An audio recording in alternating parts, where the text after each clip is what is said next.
Special Operations, Covert Ops, Espionage, The Team House, with your hosts, Jack Murphy and David Park.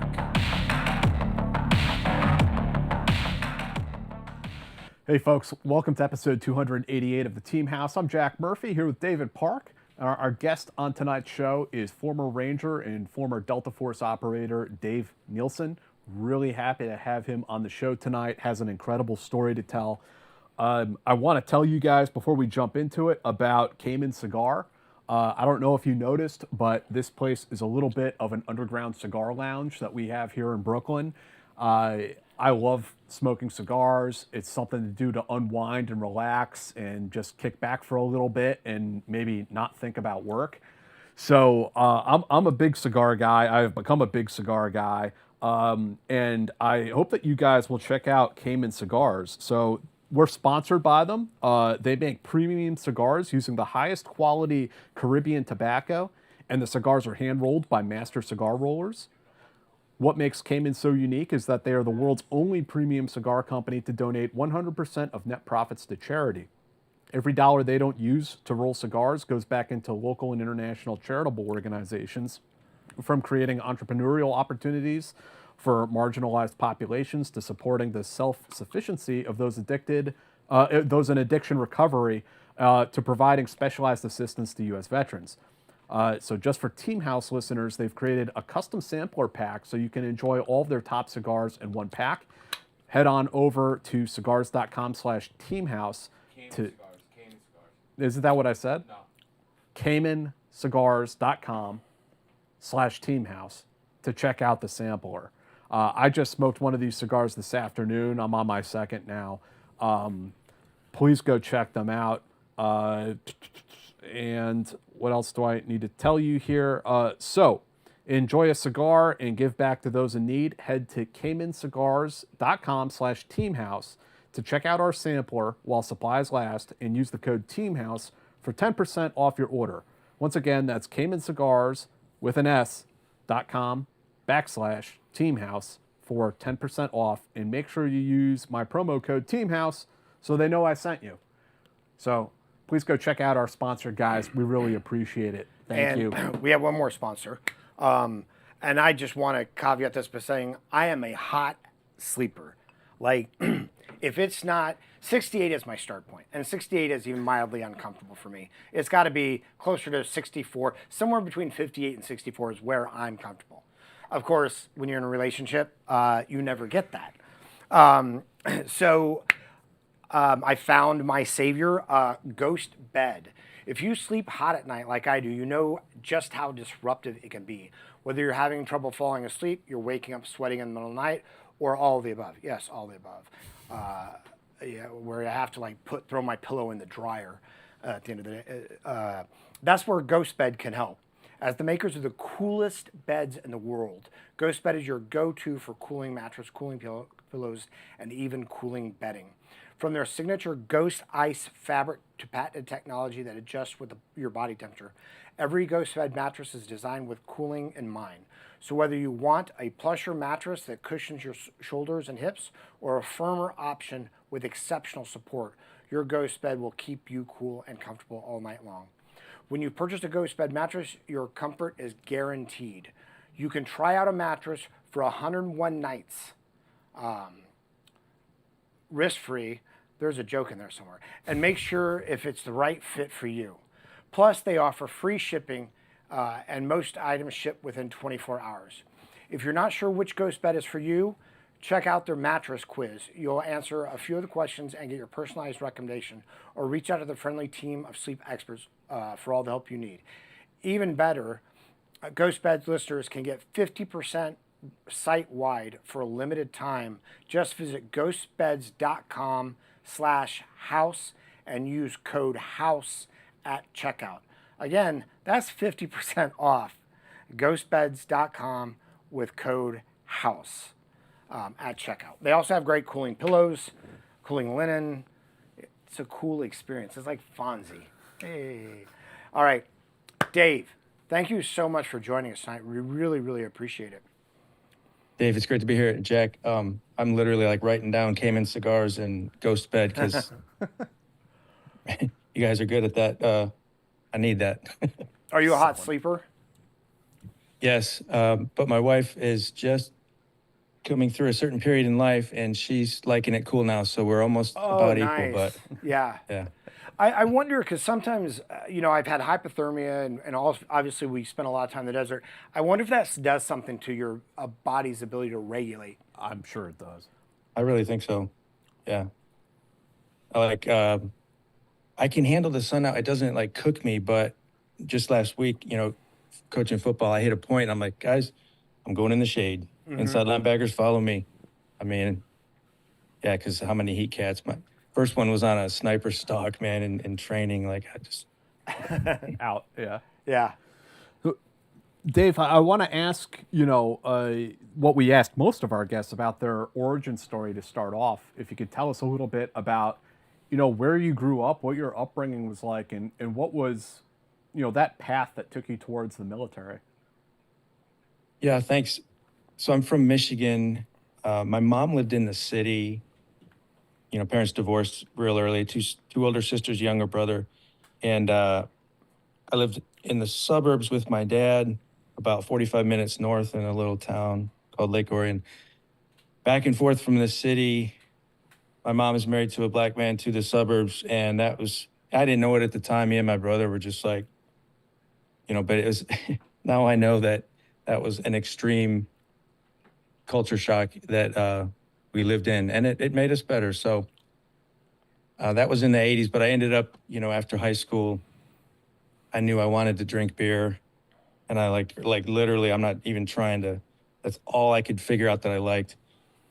And girls. So I ended up homeless and sleeping in my car, and it was cold in February in Detroit. And I was even okay with that because I had a little job. I had enough money for beer and food. And then somebody broke into my Ford Granada one night. I'm going, it stole my little speakers, and that was something just set me off there. So I went to the recruiter. I never had anybody in my family in the military. I just had some friends do it, and it just never seemed like it was for me. But when that happened, I knew I wanted shelter and food. And so I went there, and I didn't know anything that I was doing. I ended up with the Ranger contract kind of on accident.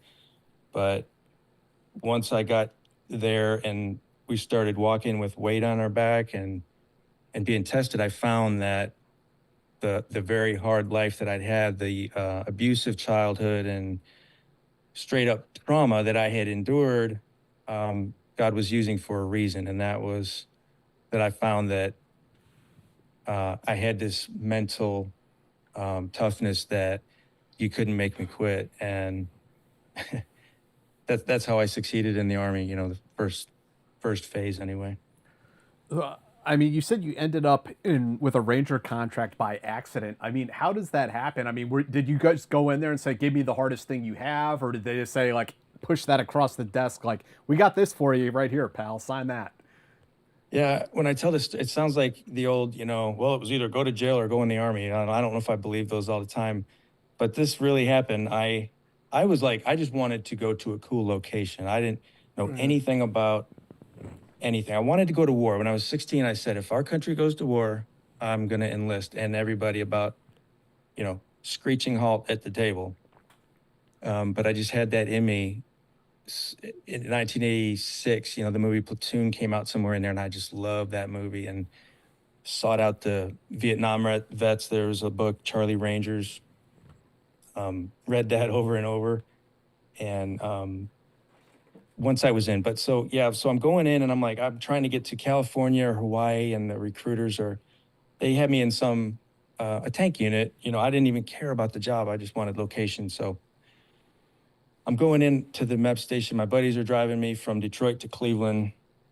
My dad, long story, but we're drinking Old Milwaukee Lights, and I'm not driving. I'm in the back seat, but I tipped one, and right as we went by a state police officer, so I got a minor in possession of alcohol ticket on the way to the MEPS, and I knew that wasn't going to go over well, and of course it didn't. And he was you know, okay, you screwed this up. You got to leave, come back in 2 weeks, maybe.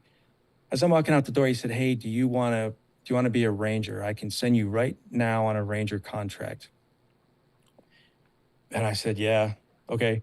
I knew a little bit about it at that point. I said, yeah. And that made me excited. And, you know, we all need a challenge and to find our purpose. So that was the start of it. And I left right then. You know, that night I was in a hotel room and starting that whole process. It's you know, when you tell your story, it reminds me of, you know, we had another a British military veteran on who had a very traumatic childhood, and there's something he said about joining the army really struck with me. He said it was the first time I ever felt safe, which as a 41-year-old man and a father today, like that's such a horrifying thing to hear. I'm glad that he found some measure of safety in the military, though, of course. Yeah, that's saying a lot. Yeah. I love that. So for you, it was sort of an escape from a pretty troubled background, it sounds like. Yeah, and it was easy. It was security, and Right. you know, people were crying and all that, and I get it. They had, you know, good families, but like now I know I'm gonna get food, and I'm not in Detroit on the streets. Like that was dangerous in itself. I used to just sometimes going to work at 4 a.m, I would like start running, acting like I'm already being chased to avoid, you know, certain situations. So yeah, it was good to be in, and it was so easy. Like even the hard stuff, it's just I laughed, and it's not, you know, the toughness comes from I don't know where, but I think it's in most of us. Mm-hmm. Especially if you know that you got something, like, man, go walk it out, go put it on the line, take a risk. We actually, when we were on Andy Stump's show, we talked about this, that there's probably a large prevalence of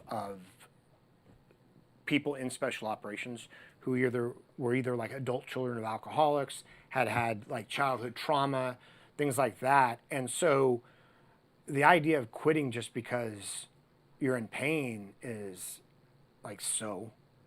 Right. Yeah.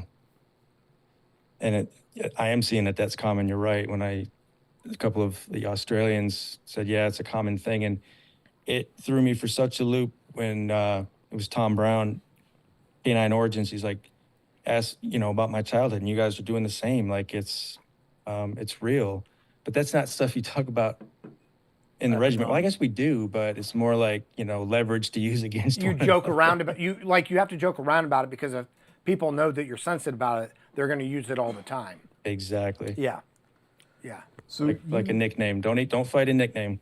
you get to Ranger Battalion in the 1980s. This is a different time. What was it like? You were a 275 guy.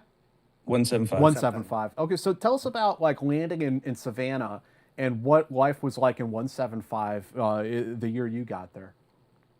Yep. So 89 started in April, so it was through the summer. I get through RIP and did pretty well, and just, you know, I think we had 12 guys make it out of 65 or something. So, you know, E1, Nielsen, I'm just feeling like I got that black beret, man, like feeling really good. And then I knew the shock was coming, and it came, but, you know, again, it was like, this is okay. Their Yeah. tab spec 4 is like, cool, I want to be that.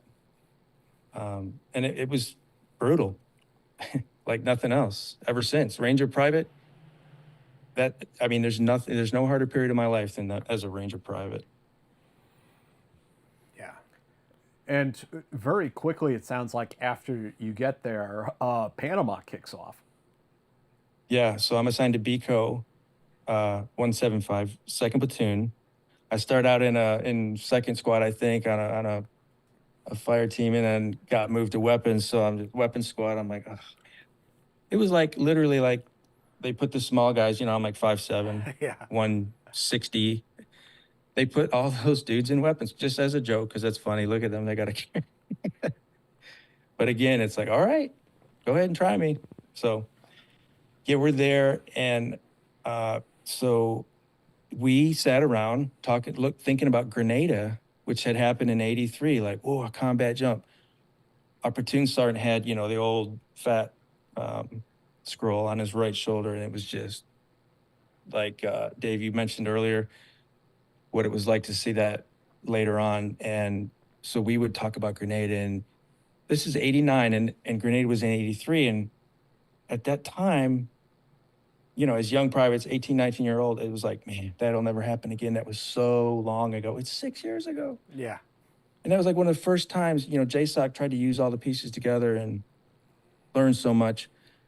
But yeah, December 17th, it happened on the 20th, but, we got alerted and all that a couple of days before, and literally getting ready to go on leave, my first leave in 10 months of being in the Army, to see a girl in Henderson, Nevada, and we were Bravo alerted that night. I was watching The Simpsons on TV, packing to go on leave, and, Bravo alert, get your shit, fall out downstairs, like, right. But then saw real quick that it was you real. never know if it's just a training exercise or is this the real deal. And even if it's the real deal, like, what's the chance it's actually going to happen? Yeah. I just want to follow a train of thought here. So you're a young Joe in Georgia, and you're going to see a girl who is now in Las Vegas. Was her vocation artistic? Yeah. At the time, she had lived in Michigan by me. Okay. And childhood sweethearts, but yeah. Okay. Good intentions, but yeah, it's good that didn't happen. So can you walk us through a little bit of the process? Because I was saying before we started the show, I'm reading this book about the jumping Grenada right now, and it's very interesting to hear like kind of that process of like getting alerted, bringing the guys in, briefing them up, getting them ready to jump JMPI, getting them on the plane. I mean, could you kind of like walk us through what that experience was like for you as a private in Ranger Battalion? Yeah, it was. There's no other time like it in my life, really. And I've, since then been on about 600 combat missions. I got journals and this and there's so much, but there's nothing like that one, man, because some of the guys quit that had just graduated with me from RIP. I saw them out in the hallway, like handing their black berets to their spec. I'm like, what's going on, Sergeant Rummels, my gun team leader? They're quitting. Lanier, I had this nickname, Lanier. Lanier, they're quitting. You gonna quit? I was like, no, of course not. Well, you're not going on the jump. And I was like, why? Room. And I just was like, Specialist Rummels, I need to go. We've trained together, and he's like the best leader I've ever had to this day. We talk all the time, 30 some years later. So it was like, I find out I'm going pretty quick after that. So it was just nonstop details, ammo mostly, a little chow here and there, hurry up and sleep. And then they had terrain models that were 20 feet long. I mean, they didn't just make those. Yeah. We had, briefs, and it's very frightening. Mostly, you know what, man, I've learned telling stories. It's like the reason I have been hesitant is because I don't want to get it wrong. I don't want to leave somebody out. Like, that is the most important. That's why I'm so hesitant sometimes to come on social media. And I do it a little bit, and I see that, what's worse than that, not trying, right? So, Right. Yeah. Where were we at? It was just so much. terrain models. He had enough. Yeah, he had enough WASTA to get somebody from the 5 shop, some major, kicked off the jump so an actual combatant could go. Exactly. That happened a little bit, I think, in Panama, and then got worse and worse with the jumps in Afghanistan and all that. But yeah, I end up on the first chalk. I'm the 9th man out on the first bird on the left side of a C-141. And we had jumped a few times in battalion. I mean, it's brutal. 800 feet, 600 rounds, whatever, tripod and lots and lots and lots of weight. And the worst part was just, you know, I learned that I always thought it wasn't necessary. We got to the airfield and we sit and we wait for hours and hours every time in the hot sun and in the rain. And this time it was in the rain. And so we rig up and we get on at like, I don't know, 7 o'clock at night. It's getting dark. It's raining and it's cold at Sabre Hall, Hunter Army Airfield. We're rigged up with so much weight in our rucks. And we get on the birds and it's a 6-hour flight. And, you know, golly, man, thinking back, there is just no suck like Ranger Battalion. I mean, Yeah. It's so hard to explain. I've tried and tried and tried. I wanted to quit. I wanted to get hurt. Not here in Panama, but just it was so hard. My first training mission in battalion, you know, we fast roped in. I'm sorry, I'm getting off track, but like, got to give credit and explain what it's like. Roped in off of Chinook, you know, into Fort McClellan, Alabama, and walk all night in the dark, right? With no GPS back then, compasses and pace count, and somehow find what we're looking for. And it's just such a shock to me to be walking through the woods all night. Nobody talks. You're so tired. Can't smoke. You can't, you know, you just suck it up. You learn to like do it. And it's so hard. So we're on the plane, man. And they opened the doors after 6 hours of this long flight. And the air came in. It was warm air. It felt so good. And until I, you know, saw orange snakes in the air and heard rounds hitting the plane. And it was like an equal mix of total excitement. Like, I want to go to war. I need to go to war. I need to test myself. Am I a man? I want to find the most difficult thing that scares me, which is war, dying, really. I want to confront it.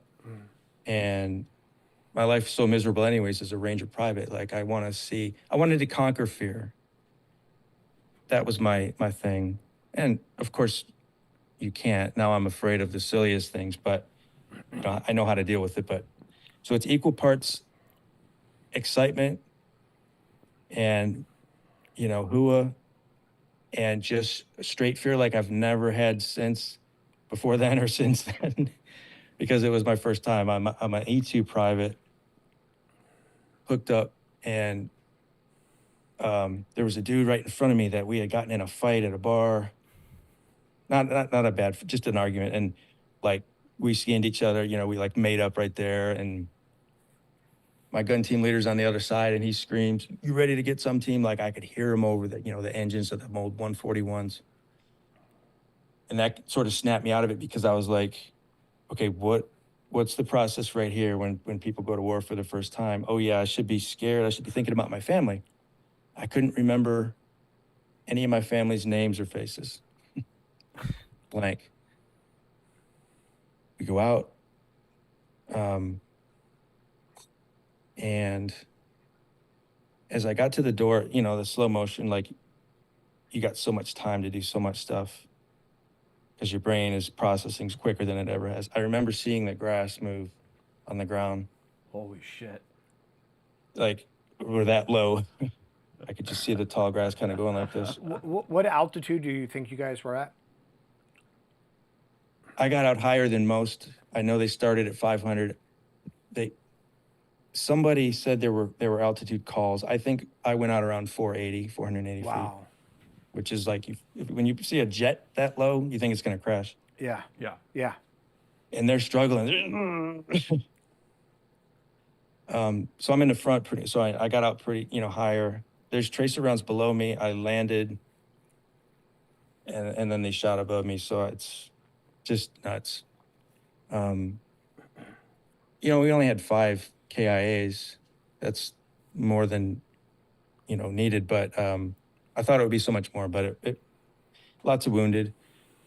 And then as I de-rigged and got moving, I felt like, again, the slow motion thing, I felt like I'm like, come on, body, move. something's wrong. I'm like, I'm not going to make it. I'm not going to do it. And I looked over and I saw a dude like going about the same speed as me, you know, shucking and jiving and taking cover and this and that. So I learned later that I was doing everything fine from the training. That's why we train.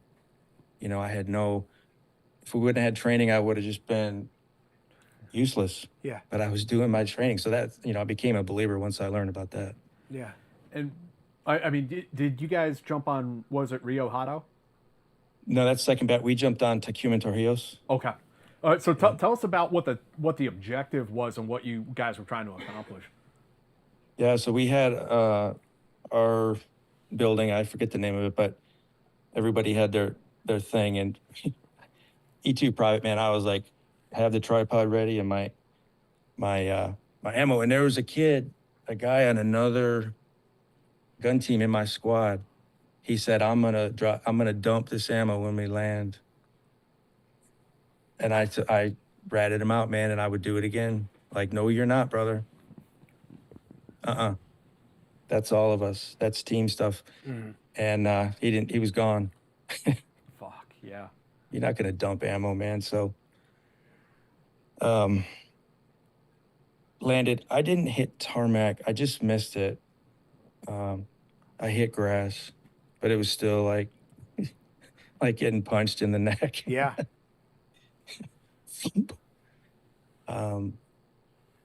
We wore reserves. In Grenada they didn't, and like we didn't want to. Like we wanted to be cool. Like Grenada, you can't use them. Well, just put them there to stabilize your ruck and all that. Like whatever, okay. It's so ridiculous, isn't it? That you know they're so, and it's probably not your like direct line supervisor, but it's probably some colonel or lieutenant colonel or whatever who doesn't want to have to explain why they didn't wear reserves, even though a reserve is going to do you absolutely no good at all at 480 feet. You know. Yeah, it's hard to get that thing out at 800. Yeah. Really hard. What is cool, what they did that was cool, I just found this. They made us wear these, make these helmet covers. Yep, Yeah. Yep. I kept this thing. That's awesome. Yeah, just tore up BDUs, and so we all look like predators running around. That was a good call. So you land, you start heading out to the assembly area, and you said there's a target building? Yep, and there's the old choke point. So I see people are kind of bounding up, going through the choke point. I forget if it was marked with a chem light or something, but there was a choke point to get through. I heard, sort of skirmishes left and right. There was nothing in front of me to deal with, but I heard, RPG explosions, which I would find out later. Some of my buddies got blown up. Got through the choke point, and there was a body there that people made sure was dead 100%. So that's my first dead body. I went through the choke point and then got to my objective. Kind of quiet at that point. And then I had to crawl to another gun position for ammo to redistribute. And somebody came up on a roof. So I see this sort of, I'm crawling, like high crawling, and I just see somebody on a roof with a gun look down at me. And I'd had dreams about this. I'm getting like dry mouth talking about this. I'm like waiting for it, and I hear a gun, a pop. My squad leader shot him with his pistol. It's like unreal. So there was that, and then it got quiet, and then the 82nd jumped in, and then we watched them jump in and come up, and then the 7th ID landed and came in, and then the Air Force had an ice cream or a box truck, and my platoon sergeant picked me and another private, said, Nielsen and Fromke, hey, unload this truck. It was bodies, he told us they had gone out and collected bodies. So we opened the truck doors, and, it's like half full, this box truck of hot bodies and the hot blood, man. When the first time, it's just like, wow. it got real. So we're unloading these. I can feel it right now. Just warm copper blood smell bodies. We're stacking them up, and on the bottom of the pile is Jim Markwell, our Ranger medic from 175. And he had tried to put his first aid kit on. He was shot in the pelvis, a horrible spot. Yeah. And so we got him off, wrapped him in my squad leader's poncho, and man, at that point I had been up for almost 3 days. So I go back to my security position, and the sun's starting to come up, and there's this stack of bodies, and I'm starting to hallucinate. So, and other people were too. So I think I can't even remember what happened, but somehow we went in and got sleep in this hangar, and we slept for a long time. That was that. That was the first combat. Wow. And what was kind of the follow-on to Panama? Because, I mean, the invasion, it all popped off relatively quickly. Were there, like, follow-on targets that you guys had to hit, or were you pretty much just chilling on the airfield at that point? We chilled for like a week, and then we went out in the bush to look for Noriega. I think it was just training exercises, and that was, to this day, the hardest humping I've ever done. Harder than selection. Yeah. That was Panama. Oh, my gosh. Yeah, the jungle's no joke down there. Triple canopy, the black palm. Yeah. Yeah. That black palm's no joke. Yeah, and I had lost my PC when the I think Hueys took us. I don't know if it was Black Hawk. We were on a Huey, I think. Lost my PC, and so did another private. So what do? You wear a sandbag on your head, Ranger Nielsen.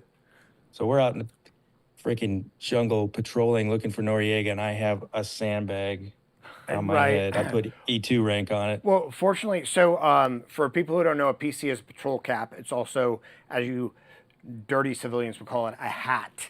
Right. And you stand in line for hours outside of some boutique to buy them. But if this hadn't been actual combat, the entire all the privates would have been online looking for it, walking through the jungle. Oh yeah. Yeah. And so after Panama, that's 1989. It sounds like relatively quickly you guys get spun up for Desert Storm. Yeah, we go back, and now life's kind of good. It's like I'm a PFC with the CIB. That was our thing. Yeah. Go to Ranger School, and we're jiving with the second bat guys, which is not normal, because there's always tension. But and third bat, because everybody's got their stories, but the black sheep and all that are doing their thing. But we're all PFCs with CIBs in Ranger School, and it's like untouchable. Right. Mustard stains too. Yeah. Mustard stain, yeah. Mustard stain, yeah. Combat scrolls. Yep. Yeah, that's pretty cool. So yeah, the entire Ranger Regiment jumped into Panama. The only time I think that's ever happened. So that's kind of cool. Like you and your peers all had this sort of like shared experience, even across the geographically separated battalions. Yeah, it was very. It was a link. It changed everything for me anyway, because one, I knew I could do it. My gun team leader was like, Lanier, good job. They're like, I did it. Everything I was supposed to do. Barely. With that sandbag, I was so mad at this. It's some spec four in another squad that heckling me and making me do that, but whatever, I got through it. Not long after that, Desert Storm comes up, and they pick one company out of the regiment, BCO 175, which was fine. Because And one platoon Schwarzkopf from didn't Mako. like us. What's that? Schwarzkopf didn't like us. Yeah. Man, I had to meet him. We had to do this, like, put your stuff out there, and he's going to come through. And just General Norman Schwarzkopf. This is an M60 air-cooled belt-fed machine gun, sir. He's like, I know, Ranger. Yeah. Tell me about yourself. Shook his hand and all that, so it wasn't bad, but we didn't do anything. You guys sat out there? Yeah. There was, and I mean, I guess it wasn't you guys, but there was like one Ranger target. I think they hit like a radio relay station or a radar installation. Yeah, I mean, so that was first platoon, my buddies. They went out with some unit guys and blew that thing up, and the kicker charge didn't go, so it was like, stuck back in the big old massive tower. Yeah. And I think it was after that. And then a Blackhawk went down because of weather, and 13 or 14 guys were killed at the tail end of that. We had to go out and recover that. So, just sad. Were those the unit guys that were out? Yeah. Yeah. Okay, I remember. Dale Comstock was out there on the ground when that happened. Yeah. Yeah. Yeah. That. And then I went to that right after Ranger School, and I had gotten married. So it was just good living, but hard living. Got back. And then I got out of the Army. That was just always my plan. I was just going to I did a 3-year enlistment. I got out in 92 and never thought about staying in. Right. You had that experience, and you were ready to move on to the next thing. Yeah. Not to mention how difficult it is to be a Ranger. Man. So yeah, I'm out for 10 years. And then you want to talk about the Black Beret now? You guys got one on your shelf? Dave's is right behind Mine us. is right here.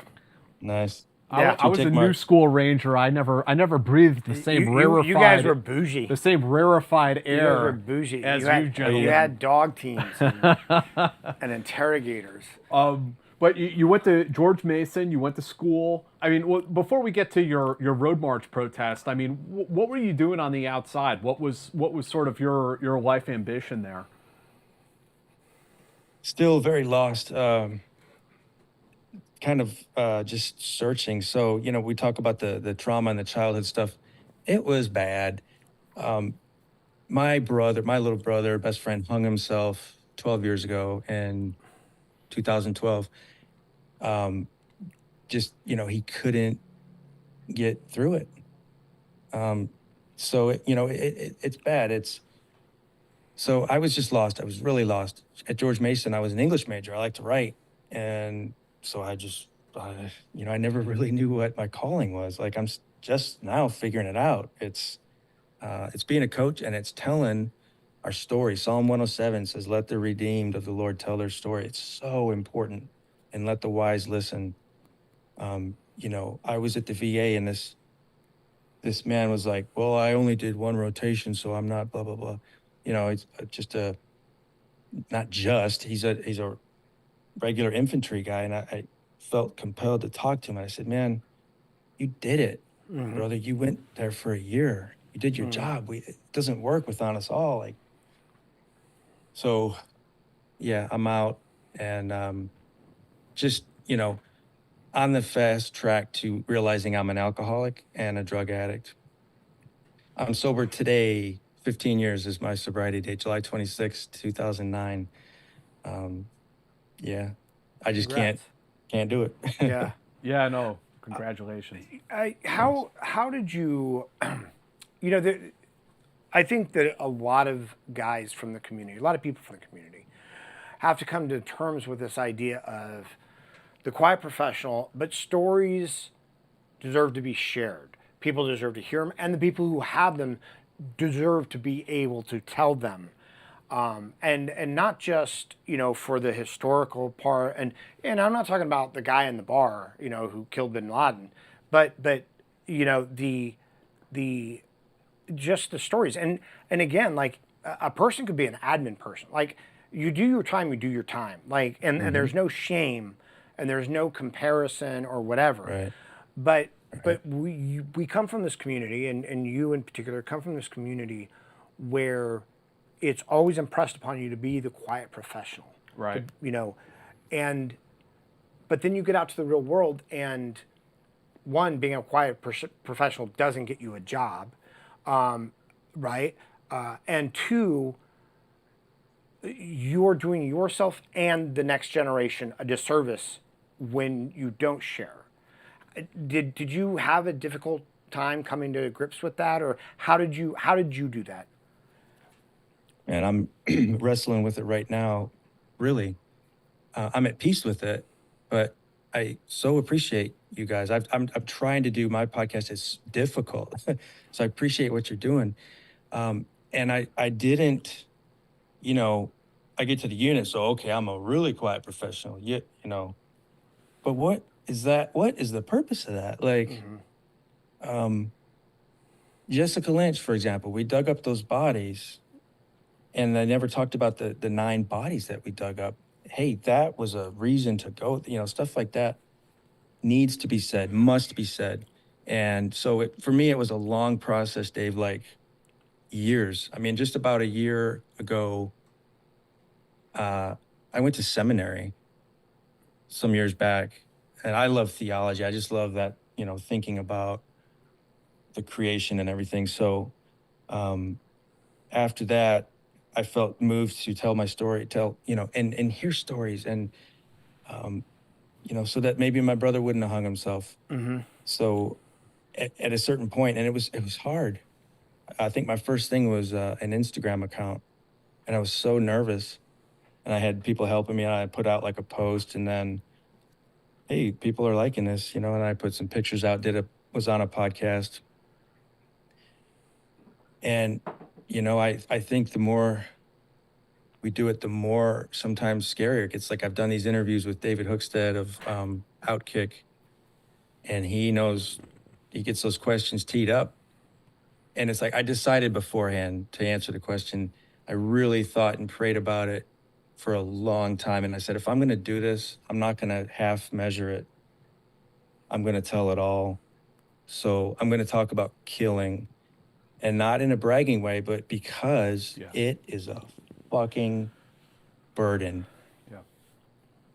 Not even that it's bad. It's not like I can't sleep because of this. No, I'm at peace with all that, but it's a whole different life experience that needs to be known by people. It's interesting that you brought up bragging, because I think for a lot of us, it feels like when we are telling our stories, it feels to us like we're bragging. Either that, or that we're boring people to tears because we think they don't care about this. We've also had a couple interesting conversations with guys after we did the podcast. Yeah. And they tell us some fairly graphic stories, you know, just man to man, that they didn't want to share on a podcast because, for exactly that, they don't want to come across like they're bragging about it, or like this is something to glorify. Right. And I mean, I respect that. I get it. Yeah. Yeah, it's a fine line. And so I try to always caveat or disclaimer it with, you know, look, I'm doing this because I have found peace, and I've gotten better. I no longer want to die like I did, like I tried to. So, you know, it does work. And like you said, the next generations, we're doing them a disservice. We absolutely are. If we don't, you know, these Vietnam Rangers took me out on a sailing trip for 3 days, and they told stories. That's cool. And they're like, now you go, tell us about Panama. And, you know, and we did, and we shot jellyfish off the boat and all that, and just had a life experience, you know, like. That's cool. Yeah. So take it. I mean, we're gonna definitely. I want to dig a little bit deeper into some of these themes you've mentioned. But kind of going in chronological order. You're in school. You're in Civvy Street. You're a dirty, nasty civilian, trying to find your way. I mean, tell us a little bit about how that went, and walk us into how you had this epic protest that even I heard about. It's a hilarious. Well, here's a story from George Mason. In my English class, we had to write a narrative of, you know, I forget, 2,000 words or something. So I wrote and compressed the Panama story. I just, and then we had to read it in this class. And this is like honors English. So we had this really good instructor who was respectful. And I went through the jump commands, you know, 6 minutes. And, you know, I called it altered because I had been altered from that experience. And I read this. So I'm in my late 20s. I'm older than most of the people in the class. I read it, and even back then in the 90s, they're like, what are you talking about? Right. We went, why? Why did you do that? You know? Yeah. It wasn't even like, it was this, it made me laugh and then cry later. But Yeah, it's They not. had It's no not like idea. they're. It's not like they're necessarily anti-war hippies. It's just they're sort of flabbergasted. Like this happened. Like what? Exactly. So I'm like, man, people don't know anything. Yeah. And Yeah. without our presence and our freaking muscle through these years, we wouldn't be able to do anything good. So, man, And it's funny because I have seen guys who sort of resent civilians for that, but at the same time, it's like that's why we're there. So they so that they can know who got voted off the real world or whatever, and they don't have to worry about Something that other blowing up stuff. in their backyard. Exactly. Yeah. Exactly. So yeah, it's a very interesting thing. Well, it's become like- did the people in your class treat you differently after that? I think so. I think that's where I started to see that there was always within a group, and it became like a metric for me of who I want to be around because I can remember a couple people who had follow-on questions and they're so scared to ask questions. And, I learned long after that, no, come on, ask anything. It's fine. Yeah. But, I think that's where I started to see that the people who at least had that look in their eye, like, whoa, that's heavy. Like, I want to be around those people. Yeah. And when did it come around that the Rangers were changing out their beret from Dave's time to the present modern time? To yes, when Shinseki said, the Rangers are motivated. I think that if we give that black beret, which motivates them, to everybody else, the rest of the army will be motivated too. On paper, it was brilliant. Yeah. And then we heard about it. So this was in that 99, 2000? Yeah, 99. Right around it there, was it was 2000. Yeah, 2000. I'm a civilian at George Mason. We just had there were like chat groups, Ranger chat groups, and I don't even know what they were called. Like But- AOL or something back then. Yeah, yeah. And we're talking to the Vietnam guys real time. It was cool. And then so I heard about this Black Beret thing, and a guy named Dave Scott from Montana started it. He needed volunteers. I was like, I think I can do this. I talked to my wife, and yeah, I can do it. So I volunteered, and I got on his team. Set it up. We had all kinds of support, monetarily and leadership, like guys behind the scenes, retired. Some of them are still active. Some E9s and some officers who supported us. I still don't know exactly how, but we had just everything we needed. So it's like, yeah, we're gonna at least say, suck it, General Shinseki. That's crap. I mean, the Black Beret was why we got through RIP. 3 weeks. I did it twice. It sucks. Had to do it when I went back in the second time, which was after the road march. So yeah, so we all right, we're gonna walk from Fort Benning, home of the infantry, to Washington, D.C. to raise awareness about this stupidity of giving the Black Beret to everybody. Right. And the people in the Army, not one person ever said that was a good idea. They didn't want it. Yeah. They knew. Right. So yeah, we start walking average 25 miles a day for 30 days. It was, Yeah. I wasn't carrying weight. I had a rug with some pillows in it.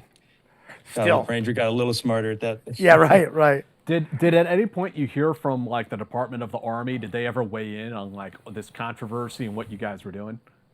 Yeah, and I would hear it from, I think it was, I don't know if I should drop names, but the colonel of the regiment, I think Colonel something. I had a call at the beginning, or we did, saying, well, at first it was like, what's your plan? And they asked for our social security numbers, and then they said, okay, you're good to go. It's like, Oh, they wanted to We're make sure you were Yeah. who you Yeah. said you That were. makes sense. I think they were making sure we were legit, which Right. is cool. Like, Yeah, I yeah, get it. please do that. Yeah. Right. And I tell people, like, always, it's okay to ask for 214. I'm not going to get offended. Yeah. So, yeah, because there's so many posers out there. So, There's so many liars. yeah. And so, and then at the end, Colonel called me on my home phone. I'll get to that, but so, yeah, so they were involved. They were watching everything. Army Times was out there, and then it was like Fox News. It was local news, and every town, little city that we walked through, it was cool, man. That was fun. Just to sort of be alone. Like, people fell out. I was the only one that, not because I'm awesome or anything. It's just I was the only dude that ended up going the whole way. But the guy that started fell out with some trouble. Again, the leadership that we had would they would come in, they would make sure everything was good, and then they would leave. So the the media really built up though. So it's like Fox News, CNN, and we're seeing it on. I didn't like that. I still don't, but I'm going to do it because that's what we're trying to do, is raise awareness. So, we get to DC, we start talking to Senator. Oh man, I got some cool stuff. We see Al Sharpton walking down the street. So my gun team leader, Sergeant Rummels, he shows up. He's a civilian. He shows up wearing deserts. I'm wearing OG 107s. We had John Burns, Somalia vet, wearing chocolate chips. And then we had Bill Round, who's dead now. He was a F Company Ranger in Vietnam. Wow. Going from, we got there. So we're at the Lincoln Memorial parked, and we're walking up, and we just happen to be in a wedge formation. Like 4 or 5 Rangers, and Al Sharpton and his entourage is coming down my Sergeant Rummels was like, hey, that's Reverend Al. Let's go meet him. He's like, hey, Reverend Al, the boys want to talk to you. Can we come over and meet you? And they covering up on Al Sharpton. Just a funny story. To me, that's hilarious. So we get into DC and talking to senators, and we're trying to, Hillary Clinton was a brand new senator at that point. Her office was down by the mailroom. She was brand new. And just, for the Rangers, we're like, can we, we're doing everything we can to talk to Hillary Clinton just to get a picture, for the walls in the barracks, because it would be hilarious.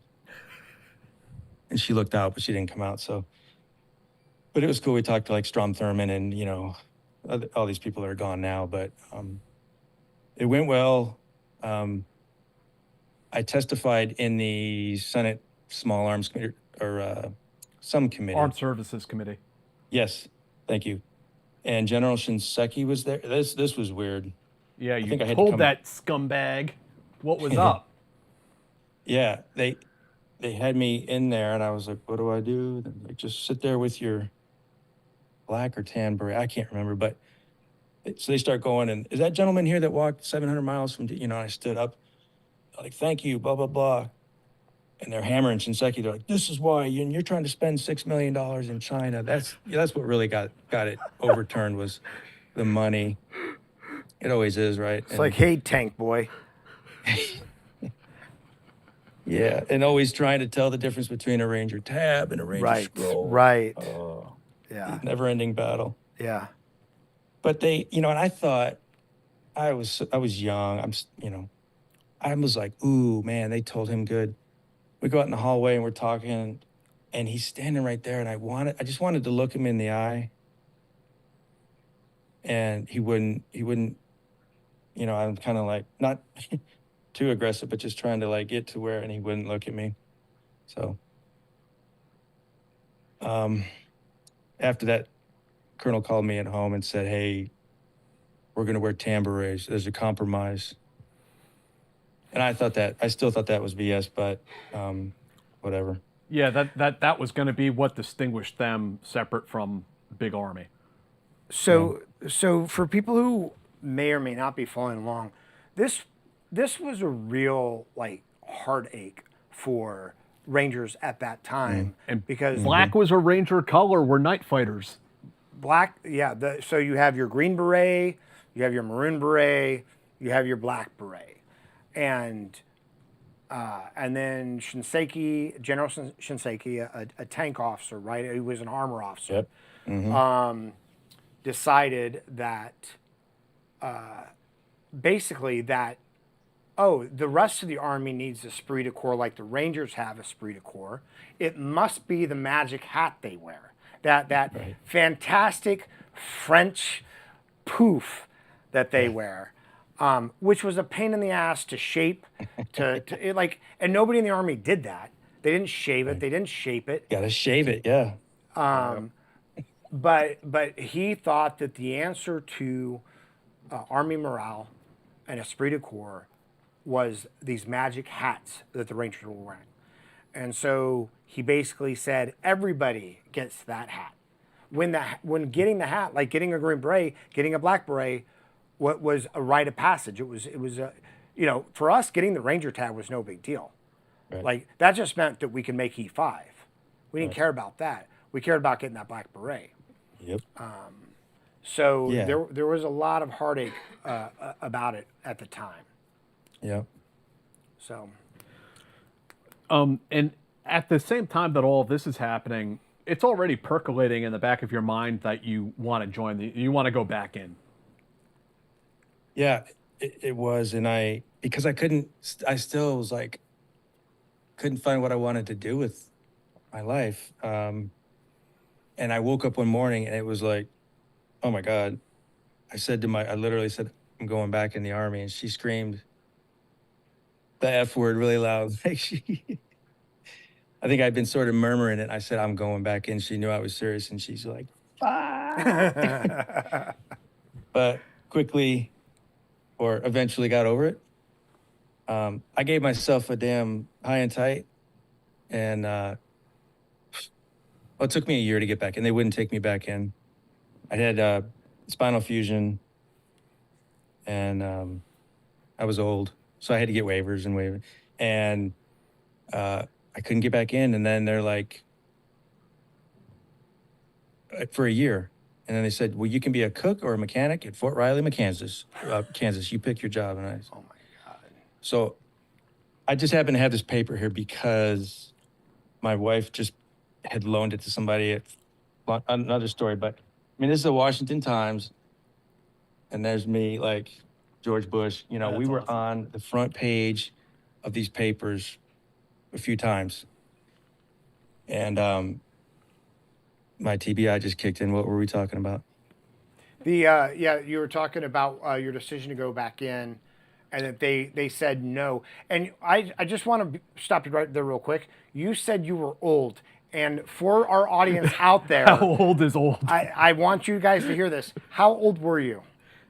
At that point, you're talking 32 years old. Sir. Ancient. One You were foot in the grave. ancient. Yeah, you were ancient for the airborne ranger in the sky. Yeah. Kind of like athletes, right? Well, yeah, I mean, Yeah. isn't that the average age in Ranger Regiment is 18, isn't it? Well, I mean, I think the average age is 19. probably like 21 because you have your leadership. You do, but there's much more privates. Right? There's like tons of privates, On yeah. average, Yeah. Yeah. it's like teenage. It's a teeny bopper organization. We have sock High hops. school with guns. Yeah. Yep. But we get it done somehow. So here you are, an elderly man of 30, Yeah. well into your wizened years. your senior years. Yes. Yep. And again, man, Dave, we're not bragging, but like this is a hilarious thing that happened. So there was an E8 woman working at the maps. I had this paper. This is my last resort. I brought it in. I said, Master Sergeant, this is me. I did this walk because I love our country and our Army. And she was like, damn, that's freaking cool. Where do you want to go? That day, right there, I had orders to 175. No basic training after 10 years. And then, man, it was either then or the next time when I went in. I'm sitting in this at the MEPS in Baltimore. So I'm living in Northern Virginia, but for George Mason to go back in. There's this like 100-inch TV screen on MTV, and I'm sitting there with all the other idiots getting ready to go into the Army. MTV's on, and this is back Martha McCallum, whatever, like, what is special operations? And they show me and my little entourage walking up with our black berets to the Lincoln Memorial.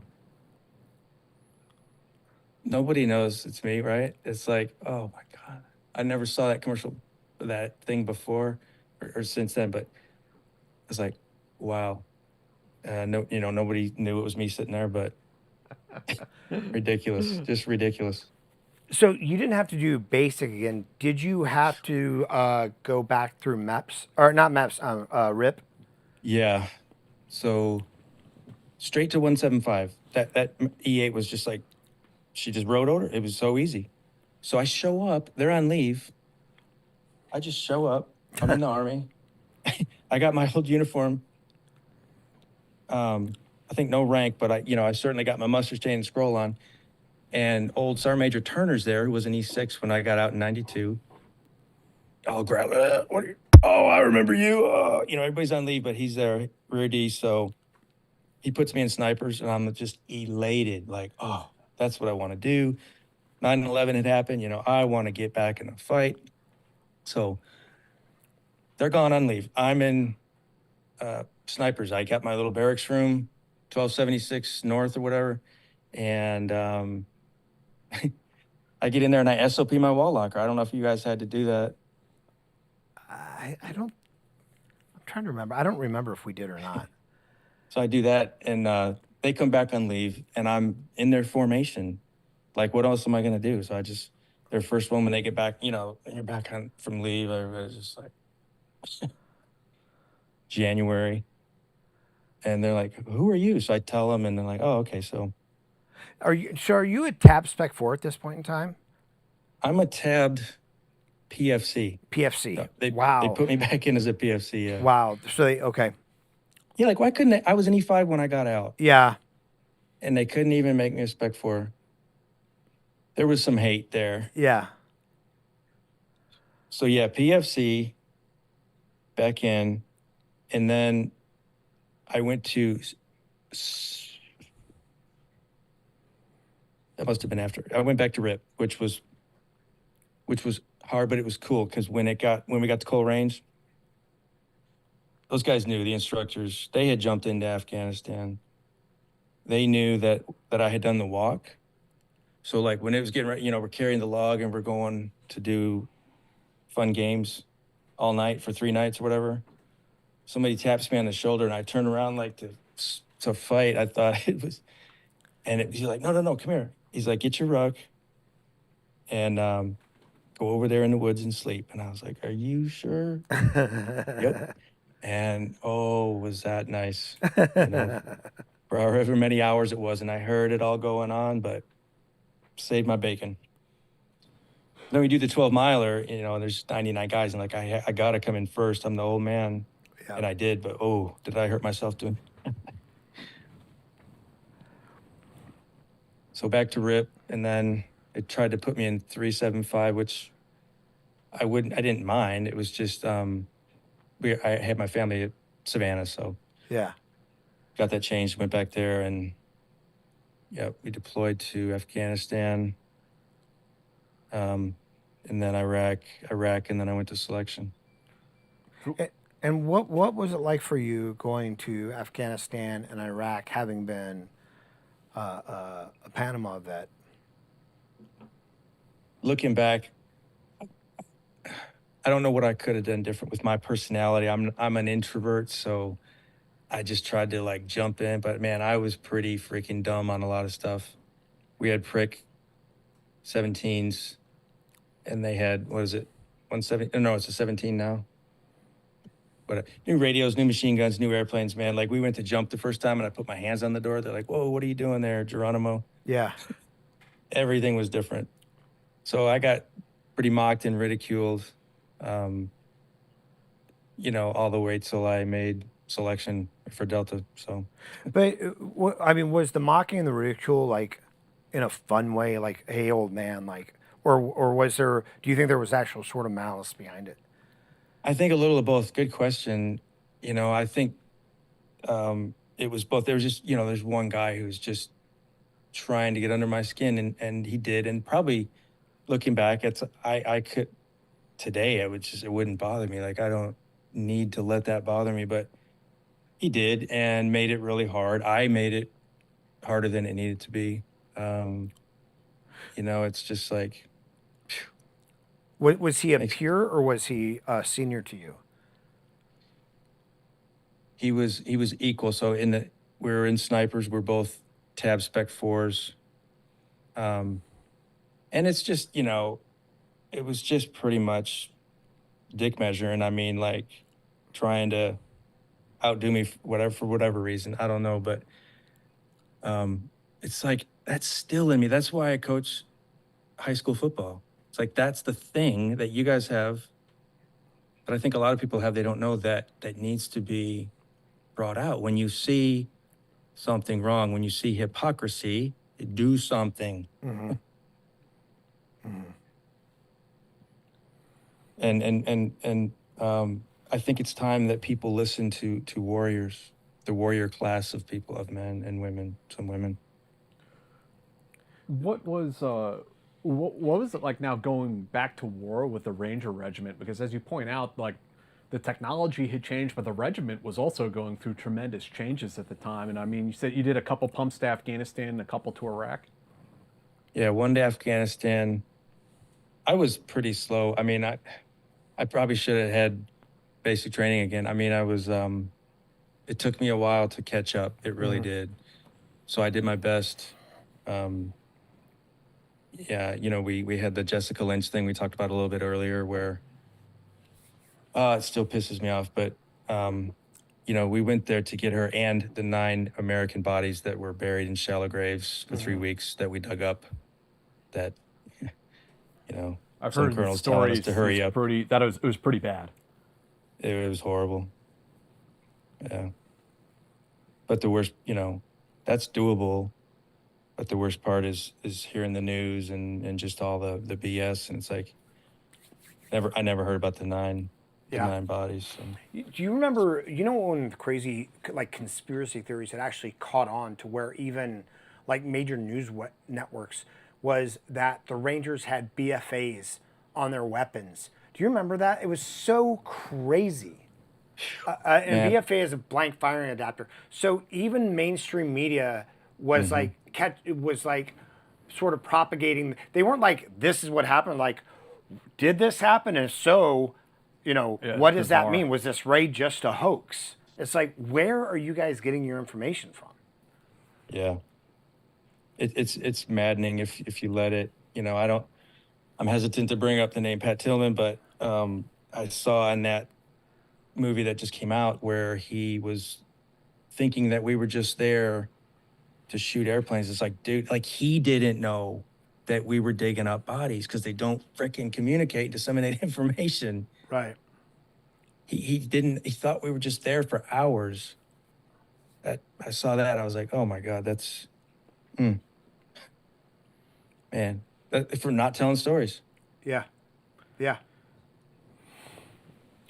Whew. So when did the unit sort of come on to your, were you like, I don't want to be a Ranger, or were you like, I want to do this thing?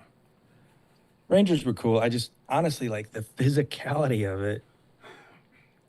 I mean, I did it for almost 6 years total, 3 years, and then the other enlistment, almost 3 years.